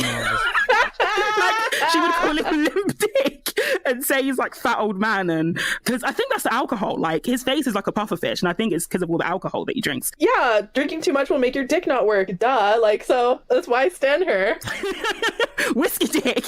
Oh, I also just want to say, for the record, I'm aware of some of these couples where like the man will marry a woman half his age and he'll abuse her when he's still sort of in his prime, in his 40s and 50s. Guys, don't abuse women. These couples, like, women don't abuse men. Like, as the woman gets older and she's in her 30s, which is like when women are generally, women tend to have their, physical strength, at least, late 20s and 30s, at least for women who like work out, And so these women, they'll be in their late 20s and 30s, they're in their prime, and he's now a decrepit old man. And like, I just want to say for the record, like, actually, do I want to say this? Actually, Johnny I support, Depp. like, ladies, if you're married a man twice your age and he abused you when he was in his prime and now he's a decrepit old man, I just want to say it's okay to even score, in my opinion. That's just me. But agreed. I agree on that. You can go kick the shit out of him. If it's safe, like, don't put your safety at risk, because I feel like Amber Heard, I think on some occasions she was quite lucky to escape with the bruises and the damage that she did, because it seemed it got horrifically violent. I just want to say I don't feel bad for these decrepit old men who get their ass beat by their much younger wife. Some of these guys will be like, literally reliant on their wife half their age as like a nurse, as like a caregiver. Like he'll be verbally abusing her, denigrating her, calling her a fat cow, whatever, like saying horrible things to her when she's like literally spoon feeding him. And then some of these women, they just snap. And I'm just saying, like, that's what you get if you marry a woman half your age and abuse her. That's like cause and effect. Yeah. And, it seemed like their relationship had all the hallmarks of abuse. You had emotional abuse. You had verbal abuse. He would call her fat. He would put her down. You had physical abuse, where in the UK trial, actually, he was caught out in a big, big lie, in that he said the headbutt incident that I never touched her and nothing happened. And then the UK trial played back audio that he didn't know had been recorded, where he says, I gave you a headbutt, it doesn't break a fucking nose. So then he revised his story to then say, I did headbutt her, but it was an accident. How do you accidentally headbutt a person? I don't. And even if it was an accident, like, one thing I rate Amber Heard is that she never said that she didn't hit him back. She owned up, and she even said, I was nasty, I would call him names, I hit him back. Even if it was an accident, wouldn't you just say, I accidentally headbutt her, as opposed to saying, I never touched her, if it was really an accident? That's how you know he was the abuser. Because honestly, to be fair, my niece, she headbutts all of us all the time on accident, because she just moves her head in like weird direction. She's headbutted me, my dad, everyone, especially if you're under the influence. Being a child is like being under the influence, though. Right? So like to headbutt someone, you have to be smaller than them, right? Like I don't know how you put your head low enough and run full speed at someone without that being intentional unless you're a child. Because children, their heads are too big and too heavy for the rest of their body. So they don't have a choice and they're just running around like that naturally. But a fully grown adult man who can support his head, has the body strength and the coordination to support his head and stand upright is not accidentally headbutting people. I'm not sure. I mean, I'm just giving the extreme benefit of the doubt. But say he was massively under the influence and 59. She tried to move him and he moved his head in a weird position. I mean, that has happened to me before when I've tried to move like residents who were, you know, high or drunk and couldn't move. But if that was the case, you would say it was an accident and explain the context. But he outright denied it until he was caught in the lie. And then over time, it seems like after the UK trial, it went from him denying he abused her to him saying that Amber was the abuser. You know, classic D.A.R.V.O. D.A.R.V.O. That's like straight up. I don't know what fucking D.A.R.V.O. means. It's a new one. The abuser playbook. Yeah, D.A.R.V.O. and the incels fed him a narrative, right? Because all he had to do was go on social media and all the incels had gathered all the quote receipts that they could and try to create a narrative in which he's the victim, right? So the work was already done on that front. Okay, so D.A.R.V.O. I'm looking, deny, attack, reverse, victim, and offender. I think that's what that means. It's an acronym. Okay. Thanks to the internet manosphere. And I had a tweet actually that was like, Johnny Depp claimed to be a victim of domestic violence so that he can sue his ex-wife. Has the same energy as those people who do like insurance scams where they like jump in front of a car. I'd be like, oh, I'm so hurt. And you're like, oh, I have a dash cam. And they're like, oh shit. And then run away. Same energy. And so that's where we're currently at. So it was Depp's idea to sue Amber Heard for an op-ed, which we'll link in the show notes, where she talks about her experience of domestic violence and she doesn't actually name him. So he decides to sue her and his team pushes it for it to be in Virginia and to have a jury trial. You know, this coupled with a text where he said that he wants to globally humiliate her, like for me, that was a wrap. And, you know, when they were doing recent articles saying that for him, it was never about the money, I was like, well, that was honest because he even said it was never about money. It was about like globally humiliating her. And I think he's pissed that she left him. That's ultimately what it was about. He was, you know, pissed. And then, you know, she moved on to Elon Musk. She dumped him because she was still in love with Johnny. And people still call her a gold digger. Like Elon Musk wanted to marry her. Like she went from Johnny Depp to the richest man in the world and she still left him and she's still a gold digger. You know, I think she's a queen because she ended up having She left Elon? Baby. I guess like, I don't know if she got a sperm donor or what, but I guess she had a baby. I don't think it's Johnny's. I don't think it's Elon Musk's, right? But it's like, she basically decided to do the single mom by choice kind of thing. And I think that's a queen move. Like a lot of women are starting to do that because unfortunately, like when you have a child with a man, you know, sometimes, yeah, it can work out great if he's like a really active father and, you know, you can be a happy family. That's awesome. A lot of the times though, the guy ends up being a deadbeat or he doesn't, you know, take after his kids. A lot of the time, guys do not turn out to be deadbeats. Not a lot of the time. If there's a split, like they can use the family courts to further abuse you. And this is what happens to a lot of women. And this is what happens to a lot of women. Like women, especially in the UK, I don't think they can get legal aid. So if their abuser is fighting for custody, women have to meet that at their own expense. And their ex knows this. So they just go to court, not because they give a shit about the kids, but because they want to bankrupt. There was a woman who spent almost $50,000 on legal fees, basically battling her ex in court. And even in the UK trial, which again, I'll link the judgment because I don't have much faith in the English justice system generally. But honestly, reading Nichols' judgment and the two other judges who basically told Depp to fuck off, it really made me patriotic. And I was like, oh my gosh, like we had a judge who understands DV. And they even said that basically Depp is abusing the court system by bringing this case here. And I just want to park and talk briefly about the UK libel case. So Depp basically sued NGN and The Sun and Dan Wootton, who is an author, a right-wing commentator, for calling him a white tweeter in an article. And the UK is one of basically libel tourism. Like a lot of celebrities will basically sue in the UK because it's basically a slam dunk for the claimant. Like it's easy to win. You can win libel claims in the UK easier? Sun newspaper is a piece of shit rag. You know, to give some further context, about 30 years ago, there was a crush at a football match in basically Hillsborough, and a lot of people died, a lot of people were severely injured. And what the Sun did was they basically, I think it was a few days after the event, they basically blamed the victims, said that it was all their fault, which it wasn't, that they were pissing on the policemen trying to help them. And ever since then, the Sun has been referred to as a rag. Like it's not sold in Liverpool for that reason. People don't really take it seriously. So basically saying, if you lose a defamation suit against the fucking Sun, like you did it. Like it's just like the Sun should have been like a slam dunk for, for Johnny Depp, but it wasn't, because, they basically alleged that Johnny had abused Amber on 14 separate occasions, and Judge Nicol ruled that 12 of those allegations were substantially true. I mean, I briefly wanted to go into law, but then when someone told me I'd have to defend, I was like, I can't defend a piece of shit. If I had a rapist, I'd be collaborating with his lawyer saying, how are we going to get him sent down for the maximum term? And so in a civil trial, you have what's known as the balance of probability. So you sounds like she watches a lot of legal shows, though. basically need to believe like it was, 51% more likely to have happened than not. And it's different to criminal trials where you have to prove it beyond any reasonable doubt. And that's the reason why OJ was acquitted. So in a balance of probabilities, the evidential standards, basically the quality of evidence, is a lot lower. And this was also why OJ was acquitted in the criminal trial. Not much longer, people. Thank you for sticking in with me. If you want to support the show, you can. Low value mail on Patreon and locals. But he was found liable in the civil trial. Yeah, because with the beyond a reasonable doubt, all you have to do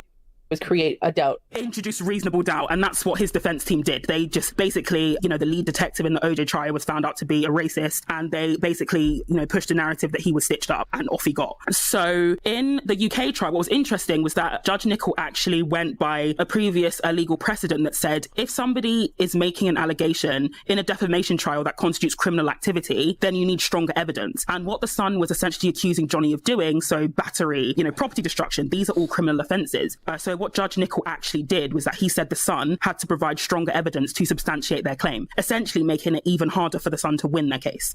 This is the worst podcast that's ever existed. And Depp still lost. Not mine. But maybe mine. Yeah, so he's definitely the abuser. And also, we can still legally say in the UK that Johnny Depp's a wife beater. So, unfortunately, the US wife maybe not, but we still can. I don't know how it is in Canada, but maybe he'll sue FDS province in Canada where trials can be televised to force me to dox myself or some shit like that.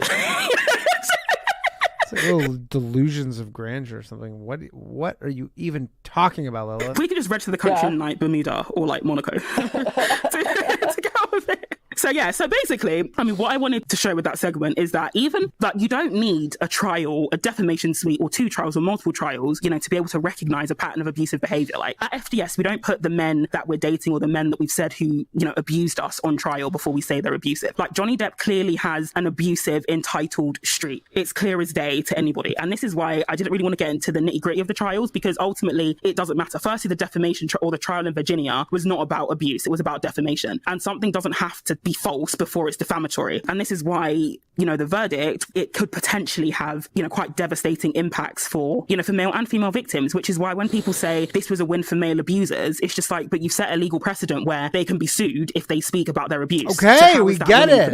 Yeah, that's actually been the most surprising thing, is seeing women come out and be like, as a victim of domestic violence, I believe Johnny Depp. I'm like, how? And again, I had a tweet that was like, yeah, just because you're a victim of domestic violence doesn't mean that you're an expert on domestic violence. A lot of survivors of domestic abuse have, they internalized victim blaming myths. Like, it's really actually unfortunate. A lot of women who have been abused, unfortunately, they do blame themselves. Like they internalize the myth that, she was asking for it, or I was asking for it, and so on, right? So we already know that. So I think that, just because you've been subjected to domestic violence doesn't mean that you are approaching this with like an unbiased or a clear objectivity. And just because you have lived experience of something, that doesn't mean that you'd like to deny somebody else's lived experience. And I've personally stayed away from the whole as a victim of DV because, like Lila said, it doesn't make you an expert, and the context is very, very different. Most of us are not married to a beloved Hollywood actor who is worth hundreds of millions of pounds and, who basically hired a nurse to sedate you just to keep you under control. Most of us were not in that sort of context or scenario. It's completely different. And I just think it's emotional manipulation when women, try to use that. And so women are bad, men are bad, everybody's bad. I was also a victim of DV and I believe Amber. So we're at a deadlock here. So,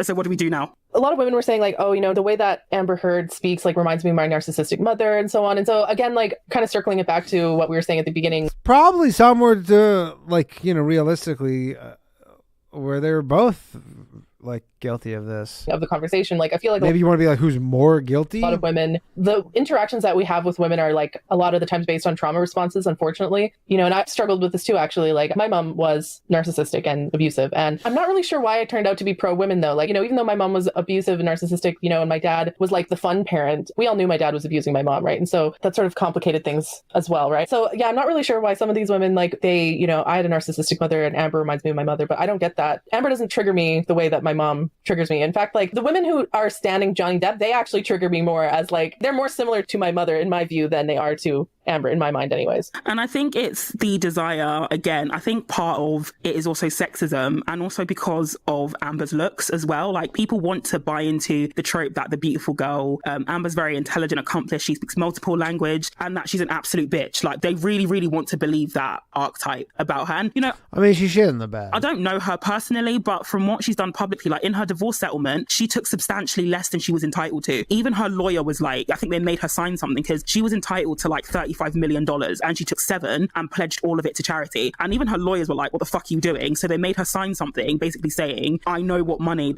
basically I'm turning down all of this money and I know what I'm doing. I'm of sound mind. Because even her lawyers were like, you can get so much more. And she chose not to. She chose to take That's interesting. I didn't know that. substantially less. I mean, so even if, you know, she was a gold digger, why would she take substantially less than she was entitled to? So actually, here's another thing. I feel like a lot of women are so desperate to prove that they're not a gold digger. This is like the celebrity equivalent of like, oh, I'm going to pay for my own date so that to prove that I'm not a gold digger kind of thing. Girl, there's nothing wrong with being a gold digger. Dig that fucking gold, okay? Like, stop apologizing. Like, the whole like gold digger archetype, I feel, is just like a sexist stereotype to try to like discourage women from seeking out money. From getting what they're, and also for getting what they're entitled to. Like, nobody's saying to Johnny Depp, you know, you should only take $1 because if you're awarded damages, like, you can take a symbolic amount. So when Meghan Markle sued the Daily Mail, she was given £1 because you can't give zero and an apology. But nobody's telling him to do that. They're all just saying, yeah, take her, yeah, bankrupt her. Yeah, when Taylor Swift won, like, I think it was like a sexual harassment lawsuit, she only sued for $1 because, again, it was about the symbolic victory, right? Why the fuck is it that women are expected to take these like $1 symbolic victories to prove they're not about the money? Meanwhile, like, Johnny Depp is the one being the gold digger here. He's the one suing his ex-wife for millions of dollars for like mean comments and shit. I also think it's bad to not take the money because if you have the money, you can reinvest it into initiatives to make sure the crime that happened against you didn't happen again. So take the money. But I think that's what Amber, if you're listening right now, take the money. tried to do, but she took substantially less. And then ultimately she was hit with lawsuits, which meant that she couldn't invest the money. Yeah, like, I wish she'd taken the money so she could win this lawsuit. And even if she did take all the money, like, the thing is, again, I work in the charity, or I have experience in the charity sector, is if it's a large donation, it's often spread out over several years anyway, because that's how they do their funding. Like, they don't donate, or they don't like give $10 million in one go. They give it over several years. I think Amber misspoke on the stand when she said, I donated the money. What she meant was, I pledged the money. But even still, like, people took that and ran with it as evidence that she's a pathological liar when she just misspoke. And again, that's what like King Nichols said in his UK trial, that she just misspoke. Yeah, and so again, like, they're all dunking on her for not donating her divorce settlement, but where are all these people clamoring for Johnny Depp to donate his damages? And also, Johnny Depp said he'd buy, like, when he got roasted for appropriating Native American culture, he said he would like buy like land at Wounded Knee. He said he was partially, and he's still in those ads for Sauvage. 10 years ago. The land has still not been bought. So if anybody's not following through on promises, it's him. Yeah, but again, like, this is the frustrating thing about the trial for me, is that it shows that there's double standards between men and women. Like, men can do terrible things and lie and total fucking assholes, and there will always be people, even women, who are going to be ride or die fans, will make excuses for him. And if a woman does, you know, relatively minor stuff, like, it is women who are the problem. You're right, Lilith. For women, it's like every minor mistake, every like gesture, every like, you know, glance to one side, your hair, your clothes, your makeup, everything is going to be scrutinized to and twisted and taken out of context and so on. Like, it's actually very frustrating to like go through life as a woman knowing that that's going to be weaponized against you all the time. Part of it is because men are very adept at jumping ahead of the narrative. I hate how like feminism in some respects, or like women who are women's advocates, they're always afraid to take the high ground position, or they wait until these guys have made so much damage and then try to pick through the wreckage rather than launching an offense. You need to launch a fucking offense. And I think FDS has been popular because we started launching an offense, right? We're pushing a narrative that's pro-female, right? The biggest problem is that so many of these, I don't know if they're just hesitant to support women or if they just don't have, I don't know what it is. Because we're getting there, people. Like, every fucking time I had a tweet that was in support of Amber Heard, there were like thousands of people in my DMs and in my mentions and so on being like, oh, I hope you get raped, I hope you die, blah, blah, blah, blah. Here's the thing, I have the thickest motherfucking skin after being an FDS mod, so that doesn't bother me. I'm on FDS. That would be the best ironic t-shirt right there. Like, I have the thickest skin because I'm an FDS mod. Maybe we'll get that on a mug. For like normie women, you know, normal women who've maybe never been subjected to this kind of hate campaign, I'm somewhat protected actually because I'm anonymous, right? So for women who have their real name and their real face, you know, people can go after, you know, call your employer, you know, there's women who support Amber Heard face so much harassment. It is intimidating. So I kind of don't really blame women who are hesitant about that. And it wasn't even women as well. I feel like that's why they always win. Like you said, I understand why they don't do it because it can be scary. And obviously we're anonymous to protect ourselves. But like, because there's not a lot of women who are willing to actually take the offense then men are always gaining ground, and then women are always constantly trailing behind them, trying to pick up the wreckage and like change the narrative after the fact. I'm like, it's too late. And that's essentially what happened here with Amber Heard, is that she hadn't publicly accused Johnny of anything until he started levelling lawsuits against her. And obviously when he lost in the UK, I think, I'm just speculating here, but maybe Amber thought it's over. But clearly he went back to the US, did his research, changed the narrative so that she was the main aggressor, and then launched with that. And then she was then on the back foot. But so like, she can't have that much money where like he's getting money from her. Like, it has to be really about either revenge or to clear his trial name. Wasn't even about if he abused her. I know it was about defamation, but you know, she then had to, like Rose said, pick up the wreckage of him claiming that she was the primary aggressor, and that was the angle that his defense team ran with, and Amber just couldn't keep up with. Right. The name is fueled by internet incels, and that's why I think it's so important to have a voice out there that constantly launching offenses against men. And God willing, if we get the funding, that will be us all day, every day. No. But because of stuff like this, where if you're not constantly on an offense, then you're going to lose ground to the massive amounts of losers on the internet who have nothing better to do but to dissect this trial and find the most pro-male narrative possible and then flood all of your social media feeds with it. And this is also why, like, going back to some contemporary info, this is why, like, you know, pulling the subreddit, you know, launching the podcast, we don't announce it in advance because that then gives men time to shift the narrative in their favor. Like, even when we went ghost on the subreddit, they tried it, but because they didn't have any material to work with, we just went ghost. They couldn't really get anywhere with that narrative. And this is why, in a way, I guess, you know, being a ruthless strategist, like, it's also about launching your offense, but also not giving your cards away at the same time as well. Oh, yeah. Basically, a lot of things about this trial piss me off. But the thing that pisses me off the most is the fact that, you know, until this trial, women already lived in fear that if I name my abuser, he's going to come after me, he's going to destroy me, he's going to attack me, he's going to sue me for defamation. By the way, like, it's really hard often for women to win a defamation lawsuit against their abuser because abuse, sexual assault, and so on happens behind closed doors. It's really hard to have evidence of that. That's why a lot of women are afraid of coming forward and reporting rapists. And this is the thing as well. People think that just because Johnny Depp won the case, that means Amber's allegations were not true. And that is not the case. I mean, something doesn't have to be false before it's defamatory. Really? Oh, I thought, like, it wasn't defamation if it's true, or was that libel? No. I mean, if you think about it this way, let's say I sued you for slapping me, right? And I couldn't prove that you slapped me and the court ruled in your favor. That doesn't mean you never slapped. I just couldn't prove it. Do you know what I mean? So it doesn't actually mean that it's false. And when I explain it to some people, they're then like, oh shit, yeah. So essentially women who often don't have, and here's the thing as well, it also should scare all women because Amber Heard had way more evidence, way more, you know, corroboration. She had a lot more money than most victims have. Like, her we're almost there. A few more minutes. Evidence, a lot of victims don't even we'll bring JJ on at some have point. A fraction. Like, some of the most celebrated cases of Me Too, they don't have any evidence. Actually, I'll try and get JJ this Sunday. But we accept them as facts. But she had everything. And even contextually, she also had Johnny Depp's violent streak that went back to the 80s. She had that in her favor and she still lost. You know, so what chance does a normal woman who doesn't have all that witness corroboration, you know, what chance does she stand, realistically? Exactly. Marilyn Manson is now suing Evan Rachel Wood. I think it was... Actually, you know what? No, I forgot. We have Che Dorena joining us next Sunday. Che Dorena will be joining us live in studio. Brad Pitt, is he going to sue Angelina Jolie? Also, Brad Pitt, yeah, he's basically suing her, you know, for defaming him. He's basically using the court system to continue to harass and abuse her, basically. And also, there is a case in the UK, an actor from Kidulthood, Noel Clarke, who was accused by 20 women of sexual misconduct and then, like, turned around to be the victim saying, all these accusations make me want to unalive myself, poor me. He's now suing the BAFTAs, which is the British Awarding Academy, for defamation for kicking him out after the allegation. So it's not even victims they're going after, they're going after anyone they can. And they're getting this all from the Johnny Depp playbook. So Marilyn Manson is also pushing for a jury trial. It's just setting such a dangerous precedent. And I don't know, even if you hate Amber Heard, which I don't really understand why, even if you did, like, you cannot think that this is a positive outcome for anyone. Yeah, exactly. Here's the thing, even if you don't like Amber Heard, you think she's kind of a bitch. Even if you think she's lying about the whole thing, like, it's not a good outcome. This case is terrible for women, right? So there's so many of these feminists on Twitter that are saying, for the record, actually, like, my Twitter feed was actually mostly pro Amber Heard because I'm mostly following, like, you know, more Radfem Twitter accounts and stuff. So most of my feed was actually pro Amber Heard. But every now and then, you know, I'd see a tweet or a quote tweet or something like that of a woman being like, you know, as a feminist, you know, men can be abused too. And that's why I support Johnny Depp. It's like, how can you call yourself a feminist? And this man is a tough one. Truly said like he wanted to rape his ex-wife's charge. I'm literally like looking at the clock like a fucking shitty job. Dead body. You wanted to burn and rape her body. Like, how can you call yourself a feminist and support this guy? Really? And he called his ex-wife a French extortionist cunt now. And I know that Vanessa Paradis has come out and said he wasn't abusive towards her. But firstly, even if that was true, let's just take her at face value. That doesn't mean he wasn't abusive to Amber. Like, rapists don't rape everyone that they meet. Like, Ted Bundy didn't kill every woman that he met. He was still a serial killer. Secondly, it's like... Damn, comparing Johnny Depp to Ted Bundy right now. A lot of women, and I think this is the case in Johnny Depp, is that, you know, women like Kate Moss, women like Vanessa Paradis, who testified in Depp's defense, you know, they may not recognize that or want to acknowledge that the relationship was abusive. narrative. So if your boyfriend trashed a hotel room when you were in it after an argument, causing $10,000 worth of damage, anybody today would say, he's abusive, you need to get away from him. Him calling, Vanessa Paradis, the mother of his children, a French extortionist cunt. I don't believe that he didn't say similar things to her face, especially when he was under the influence or drunk. It's tough because I think Vanessa Paradis is in a difficult situation because she has kids with him, right? He could make her understand that he could make her life very, very, very miserable if she were to say anything negative about him, right? So she's one of those women where if she defends Johnny Depp, I can at least somewhat understand why, because the consequences of not defending him would be extremely costly to her. So I can sort of get that. What I don't understand are the women who have no skin in the game. They've never had a relationship with Johnny Depp.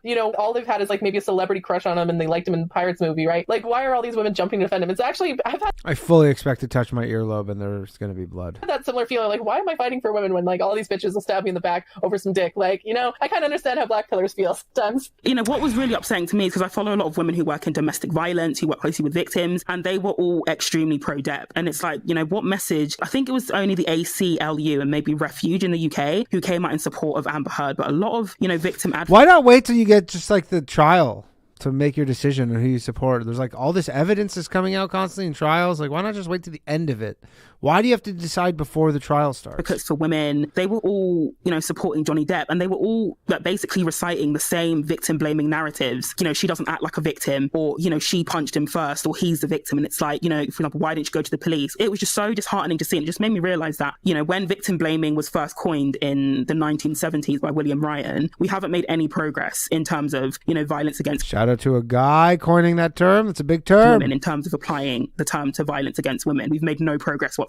This is why I just, side-eye women who say this will set women back from being believed. Women were never believed, and this should show you that. I believe women all the time. Women were never believed. Even if we had all the evidence, we're still not believed. And this, this case should show you that. And this case was also showed me why I disagree with Lilith in the sense that I don't think we're ever getting out of patriarchy, because one of the key tenets of patriarchy is essentially the male class solidarity. There were so many men who had nothing to do with Johnny Depp, didn't watch a single film with Johnny Depp in it, don't give a shit about Johnny Depp, who were supporting Johnny Depp because he was a man. But you had women who had experienced DV, who had, more in common with Amber than Johnny Depp, who were just completely anti-Amber and just completely rubbished what she was saying. When it comes down to it, men will always back other men, but women don't do the same for other women. I do think that's a bit of a setback. That is a challenge. That's a barrier. I still think that just a tiny barrier. Let's just put a scratch. No.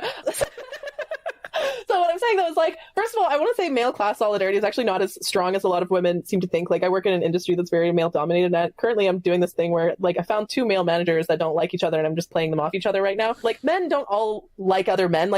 Some will, defend. I find that men tend to defend men that they see as the most similar to them. And so a lot of men will see Johnny Depp and they will think they maybe identify with him and that's why they support him. It's not that I mean, yeah, I'm sure a lot of guys can identify with Johnny Depp. I identify with Amber Heard. That's why I support her. A lot of women probably don't identify with Amber Heard, and that's why they don't support her, right? I want to say that male class solidarity is not as bulletproof as a lot of women and a lot of feminists seem to think. If you spend enough time around men, you'll see the crack in the solidarity start to emerge, and I think it's very easy to exploit those cracks, at least in my personal experience. I think we definitely, I think that's actually a good point. And I think I can definitely see that in the dating world as well, where I don't hate using this terminology, but you've got the simps and the alphas and the betters. Men know, when they're at the bottom of the social pile.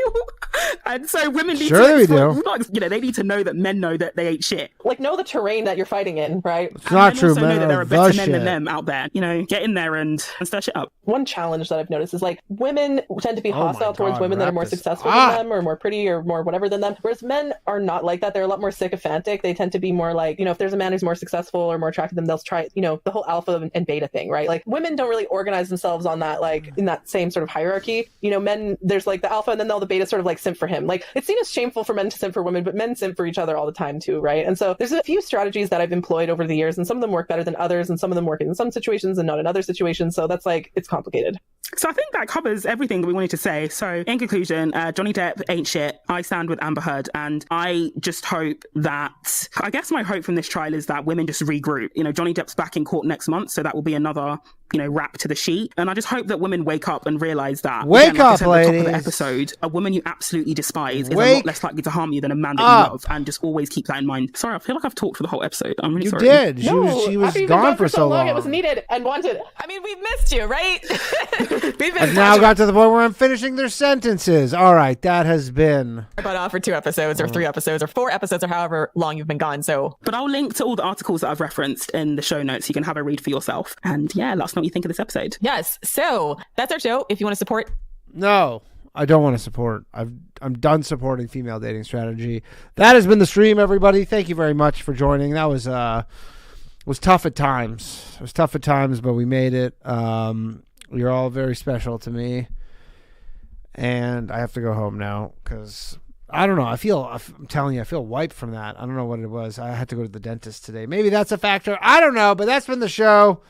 If you'd like to support the show, you can, and you support it kind of everything. lowvaluemail.locals.com or patreon.com/lowvaluemail, or join on YouTube. Back tomorrow night with a new episode of Low Value Mail. Tuesday night. That Tuesday night is tomorrow. Back tomorrow night for a new episode of Low Value Mail at 9 p.m. and an after show following. I will see some of you there. Thank you again. Have a lovely rest